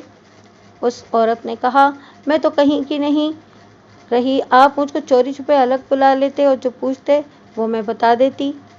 मैंने इसको बड़े अच्छे लहजे में बताया कि एक आदमी कत्ल हो गया है और अंग्रेज़ों का कानून इतना सख्त है कि मैं कातिल को ना पकड़ सकूं तो अंग्रेज़ मेरी वर्दी उतार कर मुझको थाने से बाहर फेंक देंगे। मैंने इसको ये भी कहा कि वो हर बात बिल्कुल सच बता दे तो मैं उसकी इज्जत पर पर्दा डाल लूँगा और मशहूर कर दूँगा कि ये तो बड़ी नेक औरत है, और अगर इसने झूठ बोला और मुझे चक्कर देने की कोशिश की तो फिर वो इस थाने से वापस घर नहीं जा सकेगी और बता नहीं सकता कि इसके साथ इसके खामिद और देवर का क्या हशर होगा। पहली बात ये बताओ, मैंने पूछा, चौधरी अकरम के साथ तुम्हारा दरपर्दा ताल्लुक था? उसने आहिस्ता से सर ऊपर नीचे हिलाकर इकरार किया कि मकतूल के साथ उसका ताल्लुक था। फिर ये पूछा कि थोड़ा ही अरसा पहले मकतूल की बीवियों ने उसको इनके घर के ऊपर वाले कमरे में पकड़ा था? इसका भी उसने इकरार कर लिया। मैंने उसकी कलाइयाँ देखीं। उसने चूड़ियाँ तो चढ़ा रखी थीं, लेकिन इस रंग की एक भी चूड़ी नहीं थी जिस रंग की चूड़ियों के टुकड़े चाय बकवा से मिले थे। ये तो मुझको यकीन था कि वहाँ कोई औरत नहीं गई थी। इस यकीन की वजह ये थी कि वहाँ कोई ज़नाना खुरा नहीं था। अब मैंने सोचा कि वहाँ खुरों का हिजूम था और खुरे गुडमुट भी थे। ये भी तो मुमकिन है कि ज़नाना खुरे इन खुरों में दब गए हों। ये सोचकर मैंने इस औरत से एक सवाल पूछना ज़रूरी समझा। इस औरत का नाम मेरी डायरी में नहीं लिखा हुआ, इस वास्ते मैं इसको ज़रीना लिखूँगा। शाबाश, मैंने इसकी हौसला अफजाई करते हुए कहा। अब भी झूठ न बोलना, फिर देखोगी कि मैं तुम पर किस तरह पर्दे डालता हूँ। गुज़िश्ता रात तुम इस गिरे हुए मकान में गई थी जहाँ चौधरी अकरम की लाश पड़ी मिली थी? नहीं नहीं, उसने अपने दोनों हाथ आगे करके और ज़ोर ज़ोर से हिलाते हुए बड़े ही जोशीले लहजे में कहा, कुरान की कसम, अल्लाह पाक की कसम, ये बिल्कुल झूठ है। मैं वहाँ नहीं गई। मैंने इतनी शर्म वाली बात आपको ठीक बता दी है कि चौधरी के साथ मेरी दोस्ती थी। इससे आगे और क्या होगा? अगर ये सच होता तो मैं बता देती कि मैं चौधरी के बुलाने पर इस मकान में गई थी। इसके इनकार को मैं इतनी जल्दी तो तस्लीम नहीं कर सकता था। वो तो तड़प और उछल रही थी। उसने फिर यह भी कहा कि चौधरी के पास इस मकान में जाने की इसको क्या पड़ी थी, जबकि चौधरी अपने कमरे में बुला लेता था और वहाँ बड़ा ही कीमती पलंग और बहुत ही अच्छा सामान था। चौधरी इस खंडर में जाने वाला आदमी नहीं था। इसके नीचे वाले और ऊपर वाले कमरों के फर्शों पर दरियां और कालीन बिछे हुए हैं। वो भला इस उजड़े हुए वीरान मकान में क्यों जाता? जरीना के इनकार का अंदाज और इसका इस तरह तड़पना साफ बता रहा था कि ये सच कह रही थी, लेकिन मैं भी इस पर एतबार नहीं कर रहा था। मैंने और ज़्यादा दबाव डालना शुरू कर दिया। और फिर गई रात तो मैं घर से निकल ही नहीं सकती थी। उसने कहा, मेरा देवर बाहर बैठा है, इससे पूछ रहे हैं। कल शाम खाने के बाद इसको उल्टियाँ शुरू हो गईं। इसको मैंने दालचीनी और पुदीने का कहवा बनाकर पिलाया, लेकिन उल्टियाँ कम न हुई। इसका भाई जो मेरा खामिद है दौड़ा गया और हकीम को बुला लाया। हकीम ने इसको दवाई दी और तब देखा कि इसको तो बड़ा तेज़ बुखार भी है। इसकी अपनी बीवी मर गई है, इसकी हम दूसरी शादी करेंगे। मैं इसका सर दबाती रही और जो कुछ भी ये कहता था करती रही और इसकी उल्टियाँ कम हो गईं। इसी तरह आधी रात हो गई। ये सोया तो फिर मैं सोई।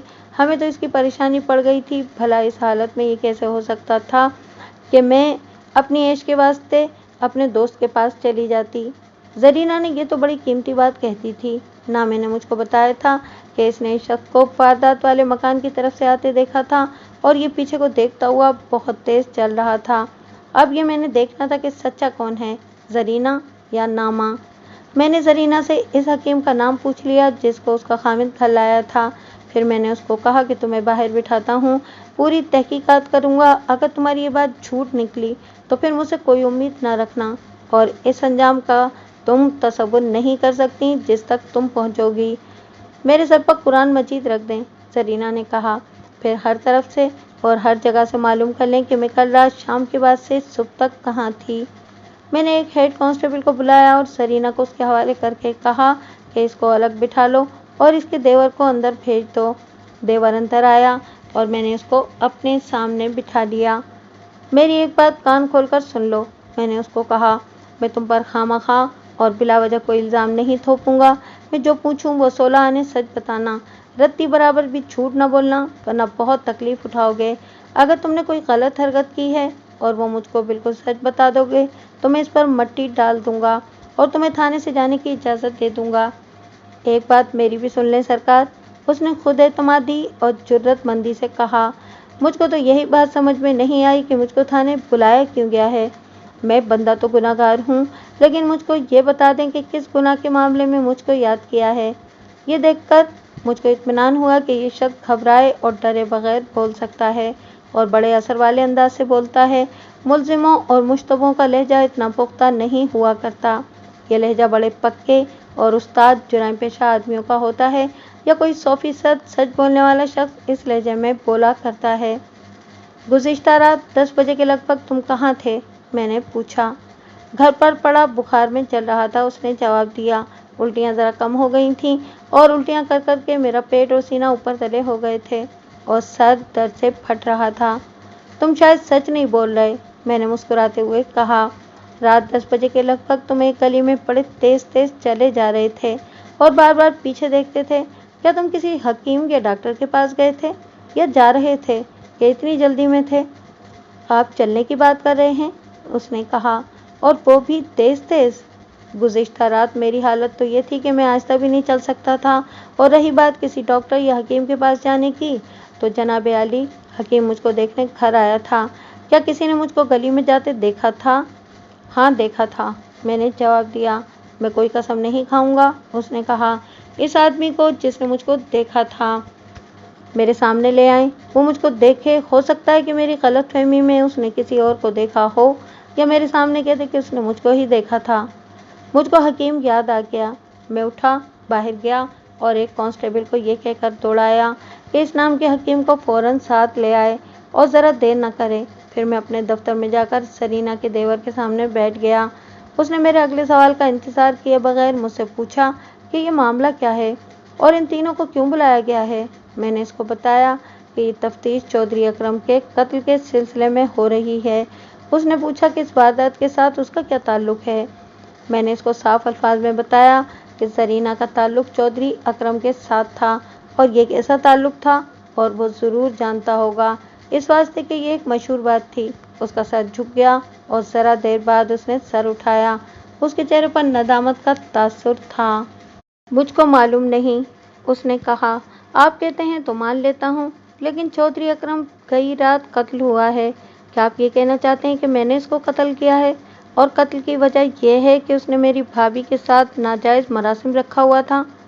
تم خود عقل مت والے ہو، میں نے کہا، میرا شبہ یہی ہے، کیا تم مجھ سے منوا سکتے ہو کہ میرا یہ شبہ غلط ہے؟ ہاں جناب عالی، اس نے بڑے پختہ لہجے میں کہا، اگر چودھری ایک دن پہلے یا 2-4 رات پہلے قتل ہوا ہوتا تو مجھ پر شبہ کیا جا سکتا تھا، لیکن گئی رات تو مجھ کو اپنی جان کے لالے پڑے ہوئے تھے۔ میں اپنے گھر میں رہا اور زرینہ بھی میری دیکھ بھال اور خدمت خاطر کے واسطے گھر میں رہی، میرا بھائی بھی گھر میں رہا۔ آپ اس حکیم کو بلوائیں جو مجھ کو دیکھنے آیا تھا، وہ آپ کو میری حالت بتائے گا، اور اس وقت بھی مجھ کو بخار لگتا ہے۔ میں نے اس کا بازو نبض والی جگہ سے پکڑا تو بازو گرم تھا، بخار لگتا تھا۔ میں سوچ رہا تھا کہ نامہ میرے آگے جھوٹ بولنے والا آدمی نہیں تھا۔ मुझको शहादत के साथ कहता था कि गुज़िश्ता रात 10 बजे से कुछ पहले ज़रीना और उसका ये देवर अपने घर में नहीं थे और इनको वारदात वाले मकान में से निकलते देखा गया था। हकीम आ गया। अधेड़ उम्र और मौसी सूरत आदमी था। इसे देखते ही मैंने ज़रीना के देवर को बाहर भेज दिया और हकीम को बड़े एहतराम से बिठाया। इससे पूछा कि वो इस शख्स को पहचानता है जो अभी यहाँ से उठकर गया है। हकीम ने फौरन जवाब दिया कि गुज़िश्ता रात इसकी हालत तो बहुत ही बुरी थी। मैंने पूछा कि इसे क्या तकलीफ हो गई थी। तिब की ज़बान में तो ज़रा मुश्किल लफ्ज़ है। मुझको हकीम का ये जवाब आज तक याद है। उसने कहा, डॉक्टर लोग इस तकलीफ को फूड पॉइजनिंग कहते हैं। खाई हुई ग़िज़ा मैदे में जाकर जहर बन जाती है या कुदरती तौर पर इसमें कोई जहरीला असर पैदा हो जाता है। उल्टियाँ आती हैं, रुकनी मुहाल हो जाती हैं। इसको जब मैंने देखा तो मुझको पूरी उम्मीद नहीं थी कि ये मेरी दवाई से संभल जाएगा।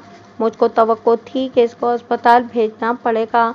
मैं दवाई देकर इसको एक बार फिर देखने गया और कुछ देर इसके घर बैठा रहा था कि अपनी दवाई का असर देख लूं। अल्लाह ने करम किया और ये संभल गया। इसको बड़ा तेज़ बुखार था।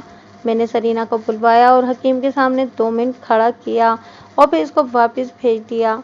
इसके जाने के बाद हकीम से पूछा कि इस औरत को वो पहचानता है। उसने फ़ौरन कहा कि ये औरत उस घर में मौजूद थी और परेशान भी थी। मुझको आपने बुलवाया है? हकीम ने कहा। सीधा आपके पास आ गया। मैं इस मरीज से पूछना चाहता था कि अब कैसा है। इस वजह से बिना पूछा कि ये जो थाने में बैठे हैं इनको आपने ही बुलवाया होगा और मेरा पूछना दखल दर माकूलात ना बन जाए। मैंने इसको कहा कि वो मरीज को देख ले, मैं इसको अंदर बुला लेता हूँ। मैंने ज़रीना के देवर को अंदर बुलाया और हकीम ने उसकी नब्ज़ देखी और हाल पूछा और कहा कि वो दवाई जारी रखे। बुखार रात जैसा तो नहीं लेकिन अभी कुछ है।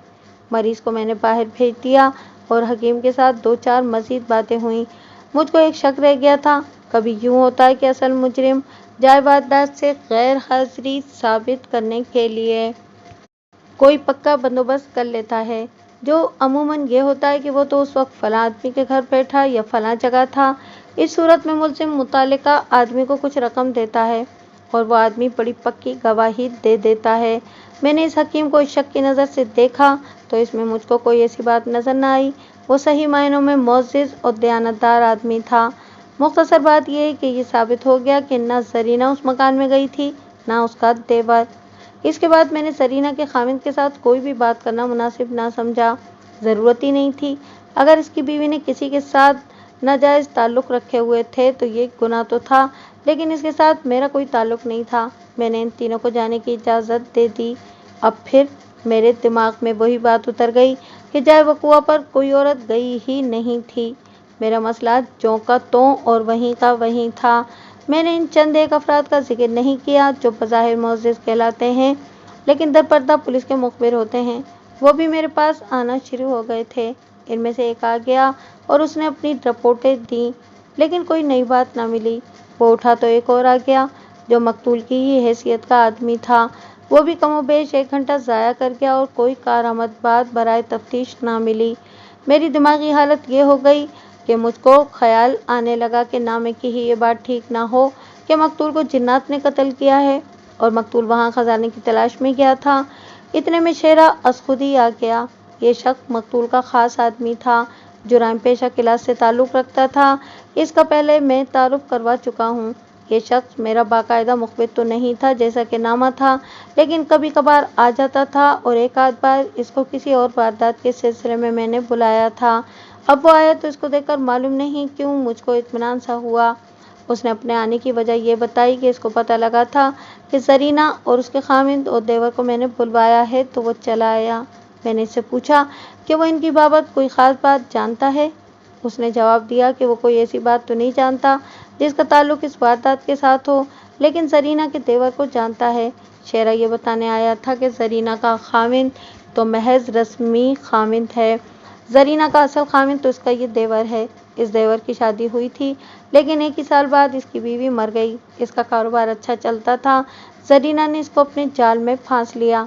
औरत खूबसूरत थी और मर्दों को उंगलियों पर नचाना जानती थी। मैंने कहा कि इस बात की तस्दीक कैसे हो सकती है। शेरे ने बताया कि इनके महल्ले में ये एक मशहूर बात है और ये भी लोग जानते हैं कि मकतूल चौधरी के साथ भी इस औरत ने ऐसा ही ताल्लुक़ रखा हुआ था। इस ताल्लुक़ को ज़रीना का ये देवर भी यकीनन जानता होगा।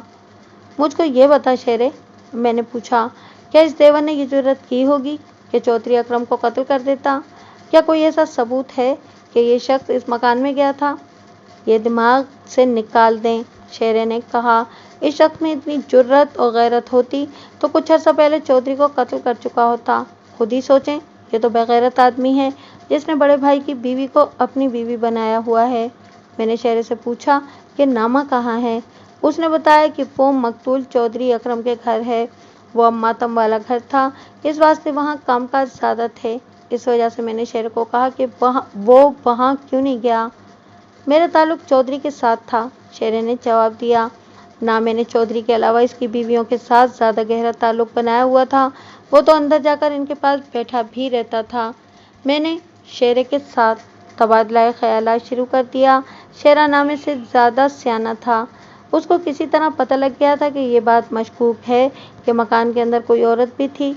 उसने भी वही बात कही जो पहले दूसरे आदमी कह चुके थे, वो ये कि चौधरी एक औरत को साथ लेकर इस मकान में जाने वाला नहीं था। वो तो बड़े ही ऊंचे बल्कि शाहाना दिमाग का चौधरी था। बातें करते करते शेरे ने मुझको मशवरा दिया कि जीदा को बुलवाऊं। जीदा को तो मैंने बुलवाना ही था, इस वास्ते के पता लग चुका था कि वो भी मकतूल की प्राइवेट ज़िंदगी में कोई रोल अदा कर रही थी। लेकिन शेरे ने किसी और ही रंग में ये बात की। उसने कहा कि ये किसी को भी मालूम नहीं कि जीदा पर चौधरी फरिश्ता था। राजदारी जो चौधरी की जीदा के साथ थी वो शेरे और नामे के साथ भी नहीं थी। इस तरह शेरे ने मुझको कायल कर लिया कि मैं सबसे पहले जीदा को बुलाऊं और उसको ऐसा निचोड़ूं कि आखिरी खतरा भी उसके मगज से निकाल लूं। मैंने कहा, ये तो पहले ही मेरे प्रोग्राम में शामिल था। मुझको एक बात और याद आ गई, ये मैंने शेरे से पूछी। बात ये थी कि कौन बता सकता है कि मकतूल रात किस वक्त घर से निकला था और क्या उसके साथ कोई बाहर का आदमी था या उसको बुलाने के वास्ते आया था। शेरे ने बताया कि ये तो मकतूल की बीवियां या बेटा ही बता सकता है, या ड्योढ़ी में सारी रात एक नौकर मौजूद रहता है, वहीं सोता है, वही उस सवाल का जवाब दे सकता है। मैंने बड़ी चौधरानी और मकतूल की दूसरी बीवी से पूछा था। दोनों ने एक ही जैसा जवाब दिया था कि चौधरी की प्राइवेट ज़िंदगी में किसी को हक नहीं था कि दखल दे। इसके कमरे में शाम के बाद कौन आता है, कौन जाता है और वहाँ क्या होता है, बीवियों में से कोई भी नहीं देख सकती, ना कोई देखने की ज़रूरत महसूस करता था। बीवियों ने साफ बताया था कि इनको बिल्कुल मालूम नहीं कि वो किस वक्त अपने कमरे से निकलकर बाहर गया और किसके साथ गया और कहाँ गया। शेरे ने नौकर का इशारा दिया तो मैंने इसी वक्त एक कांस्टेबल को बुलाकर कहा कि वो मकतूल के घर जाए और रात को ड्योढ़ी में जो नौकर सोता है उसे साथ ले आए। मैंने शेरे से मकतूल की दोनों बीवियों की बाबत पूछा कि ये कैसी औरतें हैं और क्या इन पर एतमाद किया जा सकता है। शेरे ने कुछ वक्त लगाकर इन दोनों औरतों की आदत की बाबत मुझको बताया और इस बात पर हैरत का इजहार किया कि ये दोनों लड़ने की बजाय आपस में बहुत खुश रहती हैं और ऐसा कभी भी नहीं हुआ कि इनमें से किसी एक ने दूसरी के खिलाफ चौधरी के आगे कोई शिकायत की हो। इसकी बजाय अकरम चौधरी ने शेरे और नामे से कहा था कि यार, मेरी बीवियों का जो आपस में इत्तेफाक और प्यार है ये मेरे वास्ते ठीक नहीं। चौधरी ने यह भी कहा था कि कई बार ऐसा भी हुआ है कि इसने कोई ख़ास बात घर में देखी और गुस्से में आ गया तो दोनों बीवियों ने एका करके चौधरी की शिकायत फ़ौरन रफ़े कर दी और बाज़ औक़ात बातों बातों में चौधरी का मुंह फेर दिया। इस तरह शेरे के साथ बातें करते और इससे बातें पूछते हुए शेरे ने एक ख़ास बात मुझको नोट करवाई। उसने कहा कि नामे को उसने इस एक साल में 3 बार नई बीवी के साथ कानाफूसी करते देखा है, जैसे दो दोस्त राजदारी में बातें किया करते हैं। बड़ी चौधरानी नामे और शेरे को अपना नौकर समझा करती थी। शेरा घर के अंदर बहुत कम जाता था, लेकिन नामा चला जाता था और जब दूसरी बीवी आई तो 3-4 महीनों बाद नामे ने ज़्यादा घर के अंदर जाना शुरू कर दिया और फिर शेरे ने नई बीवी और नामे को राज़ो न्याज की बातें करते देखा। इससे मुझको कुछ शुबा हुआ कि नामे के दिल में कुछ और बातें भी हैं जो उसने मुझसे छुपाई हुई हैं। मैं इस बाबत फिक्रमंद न हुआ, इस वास्ते कि मुझको एतमाद था कि नामे से पूछूंगा तो वो सारी बात मेरे आगे रख देगा। हम बातें कर ही रहे थे और मैंने इस दौरान थाने का एक और दफ्तरी काम भुगता लिया था कि कांस्टेबल चौधरी के नौकर को साथ ले आया। मैंने शेर को बाहर भेज दिया। मेरे कांस्टेबल ने मुझको इशारा किया कि मैं अलग होकर उसकी एक बात सुनूं। नौकर को मैंने अपने सामने बिठा लिया था। मैं उठकर दरवाजे तक गया कि कांस्टेबल की बात सुन लूं। कांस्टेबल ने कहा कि इसको देखते ही नामा दौड़ा आया और पूछा कि क्यों आया है। कांस्टेबल ने उसको बताया कि वो नौकर को साथ लेने आया है। करीब खड़े किसी आदमी ने इशारा करके कहा कि नौकर वो खड़ा है। कांस्टेबल नौकर की तरफ चला तो नामे ने कांस्टेबल को कहा कि वो यहीं ठहरे, वो नौकर को ले आता है। कांस्टेबल रुक गया और नामा नौकर के पास गया। चाहिए तो ये था कि वो फौरन नौकर को कहता कि इस कांस्टेबल के साथ थाने चले जाओ, लेकिन इसको 3-4 कदम परे ले जाकर सरगोशियों में उसको कुछ कहा और नौकर सर हिला रहा था। इसके बाद नौकर कांस्टेबल के पास आया और कांस्टेबल उसको लेकर थाने ले आया। मैं नौकर के सामने बैठ गया। वो बेचारा नौकर था, इस वास्ते उसका डरना एक कुदरती बात थी। वो इस तरह आंखें फाड़े मुझको देख रहा था जैसे इसकी जिंदगी मेरे हाथ में है और शायद मैं उसको फांसी की सज़ा सुना दूंगा। मैंने उसके साथ बड़ी नरमी से बात की, उसको समझाने के वास्ते 1-2 बातें की कि वो मुल्जिम नहीं और वो बिल्कुल ना डरे। इसको ये भी कहा कि ये बड़े चौधरी और इन लोगों का कोई दीन ईमान नहीं होता, इस वास्ते इन पर यह भरोसा करना कि कोई नौकर किसी मुश्किल में फंस जाएगा तो इसकी मदद करेंगे बिल्कुल गलत बात है। ये तो अपनी मुश्किल नौकरों के गले में डाल दिया करते हैं, इस वास्ते वो हर बात सच बताए और अपनी गर्दन किसी के फंदे में ना दे। इसने हाथ जोड़कर वादा किया कि वो झूठ नहीं बोलेगा। मैंने इससे पहली बात ये पूछी कि जब नामा उसके पास ये बताने गया था कि उसको कांस्टेबल थाने ले जाने के लिए आया है, तो नामे ने उसके साथ सरगोशी में क्या बात की थी। नौकर कुछ घबरा गया और इधर उधर देखने लगा। अब मैंने ज़रा रौब से उसको कहा कि वो किसी से न डरे, वो चौधरी मारा गया है जिसका वो नौकर था और ये नामा वगैरह कोई हैसियत नहीं रखते। इस तरह इसकी हौसला अफजाई की। उसने बताया कि नामे ने उसको कहा था कि थानेदार पूछे कि रात को चौधरी किसके साथ बाहर गया था तो नामे का नाम न ले। मैं तुमसे यही पूछना चाहता हूँ। मैंने नौकर को कहा, रात को चौधरी किसके साथ घर में बैठा रहा था और फिर किसके साथ बाहर गया था?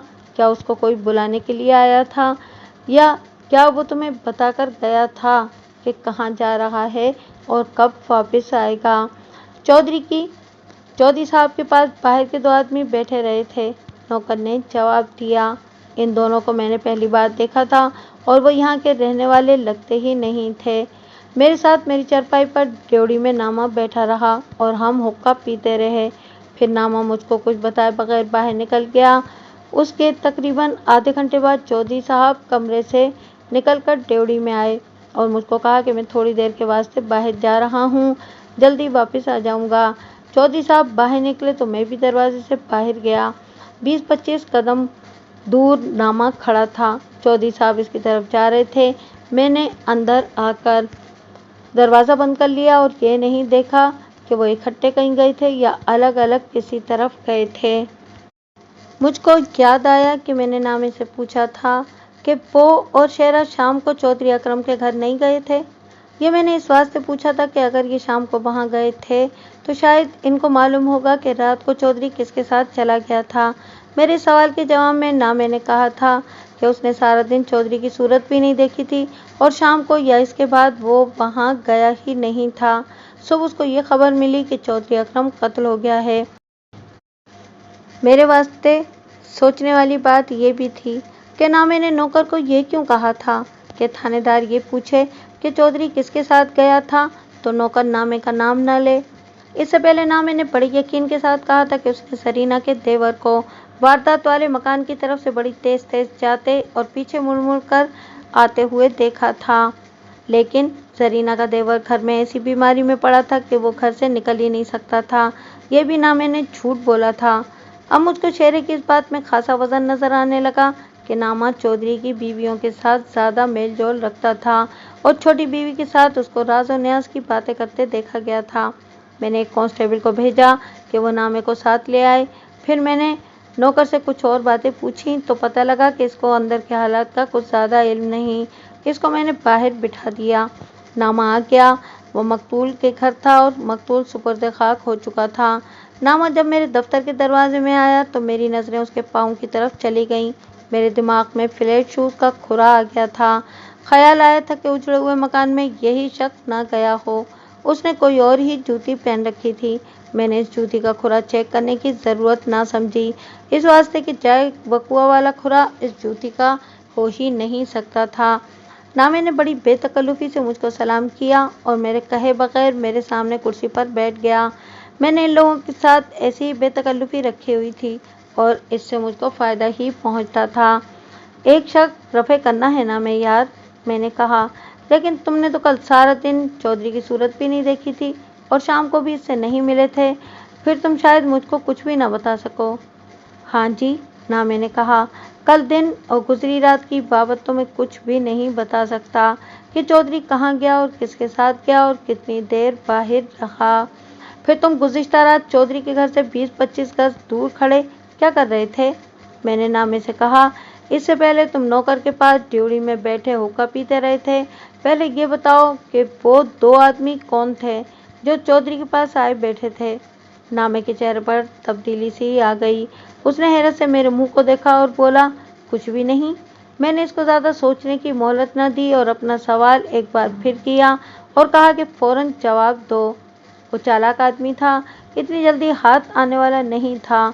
उसने कहा कि कत्ल का मामला था, इस वास्ते उसने बेहतर यही समझा कि ये जाहिर करे कि वो चौधरी के यहाँ गया ही नहीं था। उसने कहा कि वो अपने खिलाफ शुबे से डरता था। मैंने इसको कहा कि वो चालाक बनने की कोशिश ना करे और सीधी बात पर आ जाए और मुझको बताया कि चौधरी उसके साथ कहाँ गया था। और तुमने एक झूठ और भी बोला है, मैंने कहा, तुमने कहा था कि ज़रीना के देवर को वारदात वाली मकान की तरफ जाते हुए देखा गया है और तुमने ये भी बताया कि वो किस तरह जा रहा था, लेकिन इस रात न ज़रीना घर से निकली न उसका देवर, और मुझको उसकी पक्की शहादत मिल चुकी है। ज़रीना का देवर बहुत बीमार था और जब मेरे पास आया तो भी उसको बुखार था। कहो, ये झूठ क्यों बोला है? मेरे दिमाग में ये शुबा नहीं आया था कि चौधरी इकराम को ना मैंने कत्ल किया है या ये इस वारदात में शामिल था। मेरा शुबा ये था कि ये किसी वजह से मुझको गुमराह कर रहा है। मैं ये वजह जानना चाहता था। मैंने बहुत बकबक की, लेकिन वो इतना ढीठ साबित हुआ कि अपने परों पर पानी ही नहीं पड़ने दे रहा था। फिर मैंने उसको ये कहा कि वो मकतूल की नई बीवी के साथ क्या कानाफूसी करता रहता था।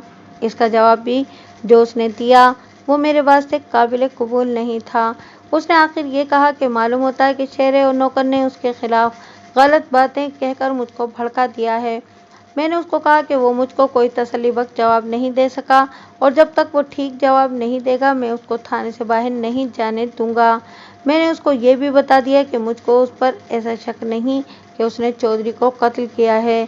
शाम हो रही थी, इस रोज़ के वास्ते मैंने तफ्तीश को यहीं रखा। मुझको कोई कामयाबी हासिल नहीं हुई थी, कोई इशारा भी नहीं मिला था। मैंने एएसआई को कहा कि वो नामे को थाने में पाबंद रखे और कल सुबह इसके साथ बात होगी। मैं अपने घर चला गया। नामा तो बड़ा पक्का और काबिल एतमाद मुखबिर था। मुझको ऐसी तवक्को नहीं थी कि ये रात को किसी वक्त मेरे घर आ जाएगा और मेरे सवालों का सही जवाब दे देगा और हो सकता है कि कातिल का भी कुछ इशारा दे दे। रात गुजर गई और मैं अगले रोज़ थाने गया। शेरे और नौकर को मैंने कल ही फारिग कर दिया था। शेरा मेरे पास आने जाने में आज़ाद था, नौकर मेरे लिए बिल्कुल बेकार था। थाने पहुंचते ही डीएसपी का फ़ोन आ गया। वो अंग्रेज़ था। इसने पूछा कि चौधरी अकरम के कत्ल की तफ्तीश कहाँ तक पहुंची है और कातिल का कुछ सुराग मिला है या नहीं। अंग्रेज़ अफसर ऐसा ही किया करते थे। कत्ल, डकैती और अगवा की वारदात को तो जैसे बर्दाश्त ही नहीं करते थे और थानेदारों के दिमागों पर सवार रहते थे कि फ़ौरन मुजरिमों को पकड़ो। मैंने डीएसपी की तसल्ली की खातिर छूट सर्च रिपोर्ट दे दी और यकीन दिलाया कि 1-2 दिनों में कातिल को पकड़ लूँगा। मैंने ज़बानी यकीन तो दिला दिया, लेकिन मैं बहुत ही परेशान था कि मेरी तफ्तीश अभी इब्तिदाई मरहले में ही फंसी हुई है। डीएसपी अगर जिनों भूतों को मानने वाला आदमी होता तो मैं कह देता कि मैं जिन्नात को गिरफ्तार नहीं कर सकता। जिन्नात मेरे दिमाग में आए तो ख्याल आया कि ना मैंने एक ये भी कहानी घड़ी थी और मुझको गुमराह करने की कोशिश की थी। मैंने सोचा कि जीदा को बुला लिया जाए। एक कांस्टेबल को भेजकर जीदा को बुला लिया। अगर आप मेरी नीयत पर शक न करें तो जीदा की बाबत में सही राय देता हूँ कि इस औरत का कद, बुत और शक्ल सूरत देखकर मेरी तबीयत खुश हो गई। वो सही मायनों में खूबसूरत औरत थी। इसमें कुछ और ही तरह की कशिश थी। होंठों पर तबस्सुम था जो बिल्कुल कुदरती लगता था। उम्र 30 साल से जरा ही ऊपर होगी। अगर मकतूल चौधरी इस औरत के हाथों में खेल रहा था या चौधरी ने इस औरत को अपना खिलौना बनाया हुआ था, तो ये कोई हैरानी वाली बात नहीं थी। इस औरत में वो खूबियाँ और वो तिलिस्म मौजूद था जो फिरौनों को भी ज़ेर कर लिया करता है। मुझको बताया गया था कि ये औरत मकतूल की एक ख़ास चीज़ थी। मैंने जीदा को सामने बिठाकर दोस्ताना से अंदाज में कुछ बातें की। दोस्ताना से मेरी मुराद ये है कि मैंने थानेदारी वाला रौब ना झाड़ा और इस औरत को ये तासुर ना दिया कि मैं थानेदार हूँ और इस पर हुक्म और रौब चला सकता हूँ। जीदा को भी मैंने वही बातें समझाईं जो मकतूल के नौकर को समझाई थीं। मैंने इसको कहा कि इन बड़े लोगों के गुनाह अपने खाते में ना लिखे और इनकी सज़ा अपने सर ना ले। ये भी कहा कि चौधरी मर गया है, वो कब्र से निकलकर उसको छुड़ा नहीं सकेगा। फिर उसको ये भी बताया कि इसकी कोई बात और कोई हरकत मुझसे पोशीदा नहीं। इस तरह इसका दिमाग साफ कर दिया। अब मैं ये नहीं कहता कि ये मेरी उस्तादी थी। असल बात ये थी कि इस नस्ल की औरतें और आदमी खाने पीने के यार होते हैं। एक दरवाज़ा बंद हो जाए तो किसी और दरवाजे पर जाके दस्तक देते हैं। जीदा के साथ बड़ी लंबी बातें हुई। मैंने अपना अंदाज तफ्तीश और पूछगछ वाला रखा ही नहीं, बल्कि दोस्ताना बेतकल्लुफ़ी के रंग में बातें होती रहीं। इसको मैंने यकीन दिला दिया था कि इस पर कोई इल्ज़ाम नहीं और अगर हुआ भी तो इस पर पर्दा डाल दूंगा। मैं सारी गुफ्तगू और तफ्तीश बयान नहीं करूंगा, ये इस वास्ते कि इस औरत ने कोई नई बात नहीं बताई। मकतूल की बाबत मुख्तलिफ अफराद से जो बातें मालूम हुई थीं इसने भी वही सुना दी, लेकिन ज़रा तफसील से। इससे ये फ़ायदा हुआ कि मेरे दिमाग में जो तस्वीर कहीं कहीं से मद्धम थी वो साफ हो गई। उसने एक नई बात ये बताई जो ये थी कि नामे और मकतूल की छोटी बीवी में कोई ना कोई राज की बात ज़रूर थी जो जीदा को मालूम नहीं थी। ये इसको यकीन था कि नामे ने इस नौजवान लड़की के साथ कोई ना कोई ताल्लुक़ बनाया हुआ था और ये एक आम ताल्लुक़ नहीं था जो औरत और मर्द में होता है, बल्कि बात कुछ और ही थी और ये बात इतनी छुपी हुई थी कि जीदा तक को पता न लग सका। जीदा को मेरे पास बैठे तकरीबन 1.5 घंटा गुजर गया था कि खोजी मेरे दफ्तर में दाखिल हुआ और सर के इशारे से मुझको बाहर बुलाया। खोजी हर रोज़ थाने में हाजिरी देने आया करता था और कुछ वक्त गुजार जाता था। इस वक्त इत्तेफाक से वो थाने में ही मौजूद था। मैं उठा और बाहर चला गया। वो मुझको बरामदे से निकलकर ज़रा आगे ले गया और ज़मीन की तरफ इशारा किया। मैंने नीचे देखा तो मुझको फ्लैट शूज़ का एक खुरा नज़र आया, तो मुझको याद आ गया कि ये इस खंडर के अंदर देखा था। मैं तो इस मामले में इतना तजुर्बेकार नहीं था, लेकिन फिर भी पहचान लिया कि ये वही खुरा है। खोजी ने तो फैसला देने के लहजे में कहा कि ये वही खुरा है। फ्लैट शूज़ तो कई लोग पहना करते थे और हर फ्लैट शूज़ का खुरा एक ही जैसा होता था। फिर इस खुरे को हमने अलग थलग कैसे पहचाना? इस खुरे के दाएं पाँव के दाएं तरफ और बाएं पाँव के बाएं तरफ यानी तलवों के किनारे ज़रा घिसे हुए थे। बाज़ लोग चलते हुए पाँव को ज़रा सा टेढ़ा रखते हैं, इस वास्ते जूतों के तले बाहर की तरफ से जल्दी घिस जाते हैं। मैं शायद अपनी बात पूरी तरह नहीं समझा सका। आप ये समझ लें कि ये खुरा फ्लैट शूज़ के दूसरे खुरों से ज़रा मुख्तलिफ था, यानी इसमें एक नुमायाँ खुसूसियत थी। वहाँ दोनों पाँव के खुरे मौजूद थे। मैंने वहीं खड़े खड़े बरामदे की तरफ देखा। बरामदे में 3-4 कांस्टेबल भी थे। 3 या 4 बाहर के आदमी भी बेंचों पर बैठे हुए थे। मैंने इनके जूते देखे और एक के पाँव में फ्लैट शूज़ नज़र आ गए। मैंने इस शख्स को अपने पास बुलाया। वो आया तो मैंने इसको 3-4 कदम चलाया। खुरे देखे तो वही थे। इससे पूछा कि वो कौन है और थाने क्यों आया है। उसने बताया कि वो जीदा का खामिद है। जीदा को थाने बुलवाया गया था और ज़्यादा देर हो गई तो वो इसको देखने आया है कि कोई ज़्यादा गड़बड़ वाला मामला तो नहीं। मैं उसको अपने दफ्तर में ले गया और अपने सामने खड़ा कर लिया। उसके चेहरे पर ज़रा सा भी डर और खौफ या घबराहट नहीं थी, बल्कि होंठों पर हल्की सी मुस्कुराहट थी। जीदा, मैंने कहा, अपने इस खामिद से कहो कि फ़ौरन मान जाए कि ये चौधरी के कत्ल में शामिल था। मियाँ बीवी के चेहरों के रंग उड़ गए, आंखें ठहर गईं और दोनों हैरत ज़दगी के आलम में मुझको देखने लगे। मैंने एक बार फिर कहा कि ये मेरी बात मान जाए। तब जीदा का खामिद बोला और हैरत से कहने लगा कि जनाब, आप क्या कह रहे हैं? मैंने इसको ज़रा साफ करके बताया कि वो चाय पकुआ पर मौजूद था। दोनों ने हाथ जोड़ जोड़ कर इल्ज़ाम से इनकार किया और वो रोने पर आ गए। जीदा ने कहा कि ये कत्ल वाली रात घर से निकला ही नहीं। मैं इनके इनकार को तस्लीम नहीं कर रहा था और आखिर मैंने कहा कि इसके इन जूतों के खुरे बड़े साफ वहाँ मिले हैं। ओहो मेरी सरकार, जीदा के खामिद ने सुकून की आह भरकर कहा, ये जूते तो मेरे हैं ही नहीं, ये नामे के जूते हैं जो मैंने कल पहने हैं। जीदा के चेहरे पर भी सुकून लौट आया। उसके खामिद ने बताया कि कल मकतूल चौधरी के घर 2 देखें पकानी थीं। मेहमान ज़्यादा हो गए थे और गरीबों में भी चावल तकसीम करने थे। नामा वहीं था और कामकाज में लगा हुआ था। ये शूज़ नामे ने पहने हुए थे। उसने जीदा के खामिद के पास जाकर ये शूज़ उतारे और उसको कहा कि ये वो पहन ले और अपने जूते उसको दे दे। वजह ये बताई कि ये जूता उसको थोड़ा सा तंग करता है और यहाँ भाग दौड़ ज़्यादा है। जीदा के खामिद के साथ नामे की गहरी दोस्ती थी। खामिद ने अपना जूता उतार दिया और नामे के ये फ्लैट शूज़ पहन लिए। दोनों को एक दूसरे के शूज़ फिट आ गए।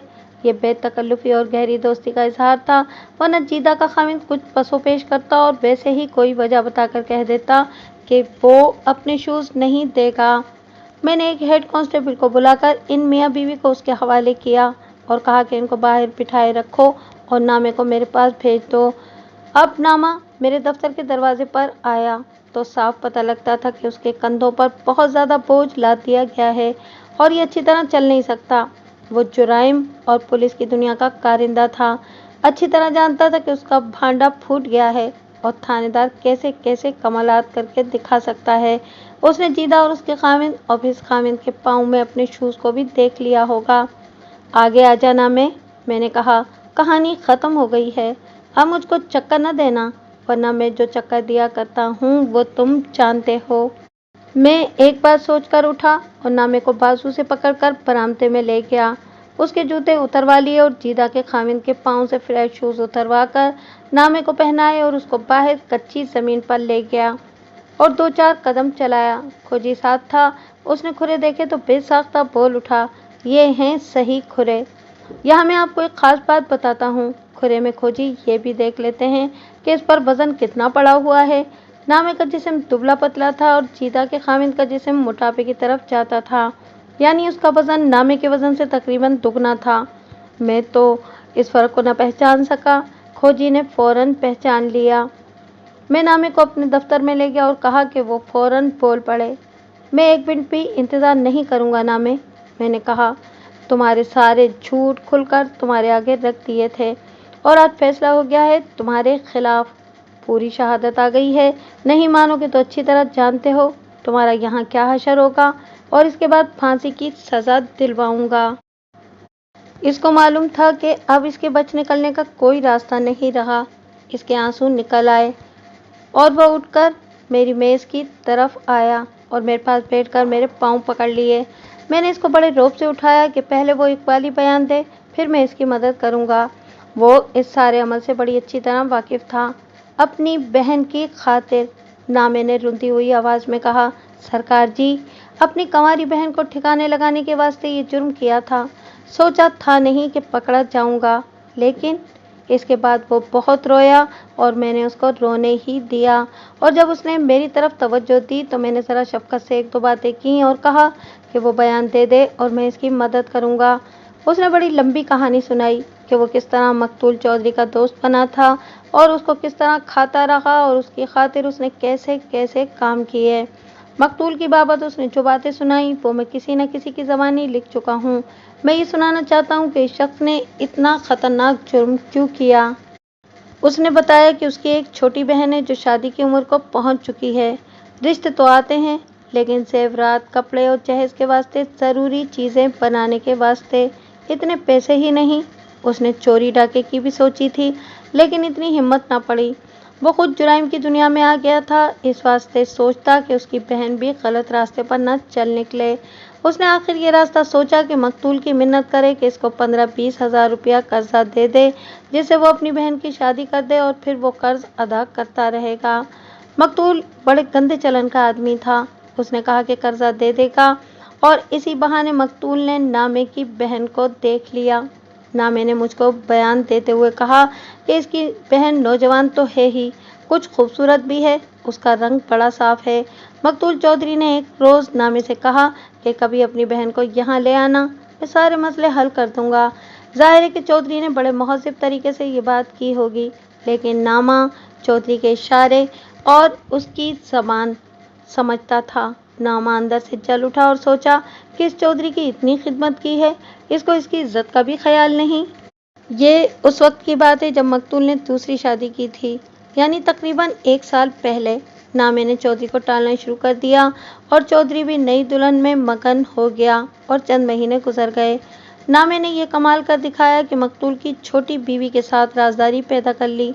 इसमें शक व शुबे की गुंजाइश ही नहीं थी कि छोटी बीवी बड़ी चौधरानी के साथ तो बिल्कुल ठीक और झुक कर रहती थी, लेकिन चौधरी के खिलाफ उसके दिल में नफरत भरी हुई थी। इसका इजहार वो नामे के साथ करती रहती थी। नामे के दिमाग पर इसकी अपनी छोटी बहन ऐसी सवार हुई कि वो गलत रास्ते सोचने लगा। उसके दिल में ये डर भी था कि किसी रोज़ चौधरी हुक्म ही न दे दे कि अपनी बहन को यहाँ ले आओ। छोटी बीवी ने एक रोज़ नामे को कुछ इस किस्म की बात कही कि इस चौधरी को जहर देकर मार दिया जाए तो वो अपनी पसंद के एक नौजवान के साथ यहाँ से भाग जाएगी। इस तरह यह इंकिशाफ हुआ कि छोटी बीवी एक नौजवान के साथ मोहब्बत करती थी और वो नौजवान भी इसको दिल की गहराइयों से चाहता था और उन्होंने प्रोग्राम बना रखा था कि भाग जाएंगे, लेकिन बगैर तलाक या खाविंद की ज़िंदगी में इनकी शादी नहीं हो सकती थी। इस लड़की ने अपना ये राज नामे को दे दिया। नामे ने लड़की को कहा कि वो इसको 15,000 से ज़्यादा या 15,000 ही नकद दे दे तो वो चौधरी को ख़त्म कर देगा। छोटी बीवी ने कहा कि वो कुछ नकद इसको दे देगी और कुछ जेवरात देगी जो नामा बेचकर अपना मुआवजा पूरा कर ले। नामे ने 7,000 रुपया इस लड़की से नकद वसूल कर लिया और सौदा ये तय पाया कि बाकी रकम कत्ल के बाद अदा की जाएगी। यहाँ मैं ये बता दूँ कि मैं आज के दौर की बात नहीं कर रहा जब 15-20 हज़ार की कोई वक़्त और हैसियत ही नहीं। मैं उस दौर की बात कर रहा हूँ जब 15,000 में जहेज भी बन जाता और शादी के दूसरे अखराजात भी निकल आते थे। आपको शायद यकीन ना आए कि उस वक्त सोना 25 रुपये तोला था। दूसरी चीज़ों की कीमतें भी ऐसी ही थीं। नामे ने छोटी बीवी से पेशगी रकम तो ले ली, लेकिन उसने चौधरी के कत्ल का अभी कोई तरीका नहीं सोचा था, या सोचा था तो कोई तरीका सामने नहीं आता था। यहाँ मुझको नामे की दयानतदारी का ख्याल आया। वो चाहता तो 7,000 रकम थोड़ी नहीं थी, इसी से बहन की शादी कर सकता था, लेकिन उसने ऐसा ना किया। मौत आती है तो अल्लाह कोई सबब बना ही देता है। मकतूल चौधरी ने एक तवील अरसे बाद नामे से कहा कि उसने अभी तक इसको अपनी बहन से नहीं मिलवाया। अब जो नामे के अंदर आग भड़की, इसकी रोशनी में इसको एक तरीका नजर आ गया। उसने गुलामों जैसे लहजे में कहा, चौधरी साहब, मैं अपनी बहन आप पर कुर्बान कर दूंगा, आप इसकी शादी की जिम्मेदारी ले लें। चौधरी ने बाछी खिलाकर कहा कि ये तो मैं कर दूंगा। 3-4 दिनों बाद नामे ने मकतूल को कहा कि इसकी बहन इसके पास आने को रजामंद हो गई है, लेकिन इसके घर नहीं आएगी और किसी ढकी छुपी जगह आ जाएगी। चौधरी ने कहा कि ऐसी जगह तुम खुद बता दो और मैं वहां आ जाऊंगा। नामे ने ये मकान बताया जिसमें चौधरी कत्ल हुआ था। नामे ने यह भी कहा कि वो दरी या कंबल साथ लेता आएगा। मौत ने चौधरी को यह भी भुला दिया कि बड़ी ऊंची हैसियत का आदमी है और बड़ी ही फजूल सी जगह जा रहा है। वो तो मौत इसको ले जा रही थी। इस रात नामे चौधरी के साथ रहा। चौधरी के 2 मिलने वाले आ गए। नामा ड्योढ़ी में बैठा रहा और आखिर बाहर निकल गया और फिर चौधरी नौकर को ये बताकर निकला कि वो अभी वापस आ जाएगा। चौधरी नामे से जा मिला जो उसके इंतजार में खड़ा था। नामे ने उसको बताया कि इसकी बहन इस मकान में आ गई है और जब चौधरी अंदर जाएगा तो नामा बाहर खड़ा रहेगा। नामा चौधरी को मकान के अंदर ले गया और चाकू निकालकर पहला वार इसकी पीठ पर किया। चौधरी पीछे मुड़ा तो नामे ने दूसरा और उसके सीने पर वार किया और उसके साथ ही चाकू उसके पहलू में उतारकर दूसरी तरफ जोर से खींचा और उसका पेट चाक कर दिया। चौधरी गिर पड़ा और उसके मुंह से आवाज़ तक ना निकली। नामा जुराइम की दुनिया का आदमी था। उसने तफ्तीशी अफसर को गुमराह करने के वास्ते ये इंतज़ाम किया हुआ था कि टूटी हुई चूड़ियों के टुकड़े जेब में डालकर ले गया था उसने ये टुकड़े वहाँ फेंक दिए और चौधरी की पहली वाली जेब में हाथ डाला तो उसमें कुछ रकम थी जो नामे ने निकाली और उसको पता न चला कि 5 रुपए का एक नोट वहाँ गिर गया है। नामा वहाँ से गायब हो गया। मैं समझता था कि नामे का इकबाली बयान यहाँ खत्म हो गया है, लेकिन उसने कहा कि कत्ल की इस वारदात में बड़ी चौधरानी भी शामिल है। वो इस तरह के एक रोज चौधरानी ने नामे को और छोटी चौधरानी को राज और न्यास की बातें करते पकड़ लिया था। चौधरानी को कुछ और ही शक हुआ और उसने नामे को ऐसी ऐसी धमकियां दी और फिर छोटी बीवी को भी खूब लताड़ा कि दोनों डर गए और नामे ने ये बात खोल दी कि छोटी बीवी एक लड़के को चाहती है। इसका इरादा इसके साथ भागने का है, लेकिन शादी नहीं कर सकेगी। नामे ने अपने बयान में कहा कि वो हैरान रह गया कि चौधरानी ने फौरन अपना रवैया नरम कर लिया और उसके मुंह से ये अल्फाज निकले कि इस खबीस चौधरी को इस दुनिया के तख्ते से ही क्यों ना उठा दिया जाए।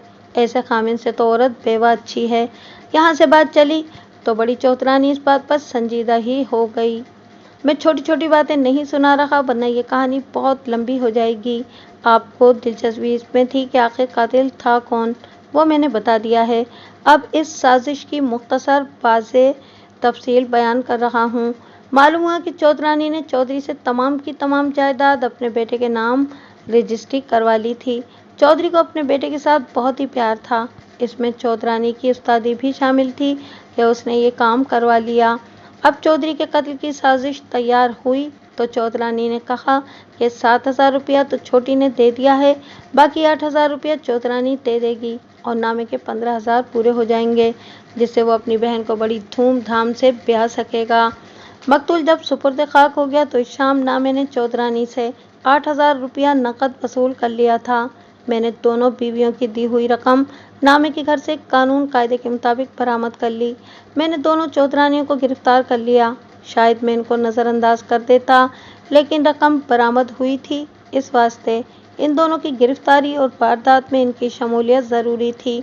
नामे ने अपना इकबाली बयान मजिस्ट्रेट को ज़ेरे दफ़ा 164 कलमबंद करवा दिया।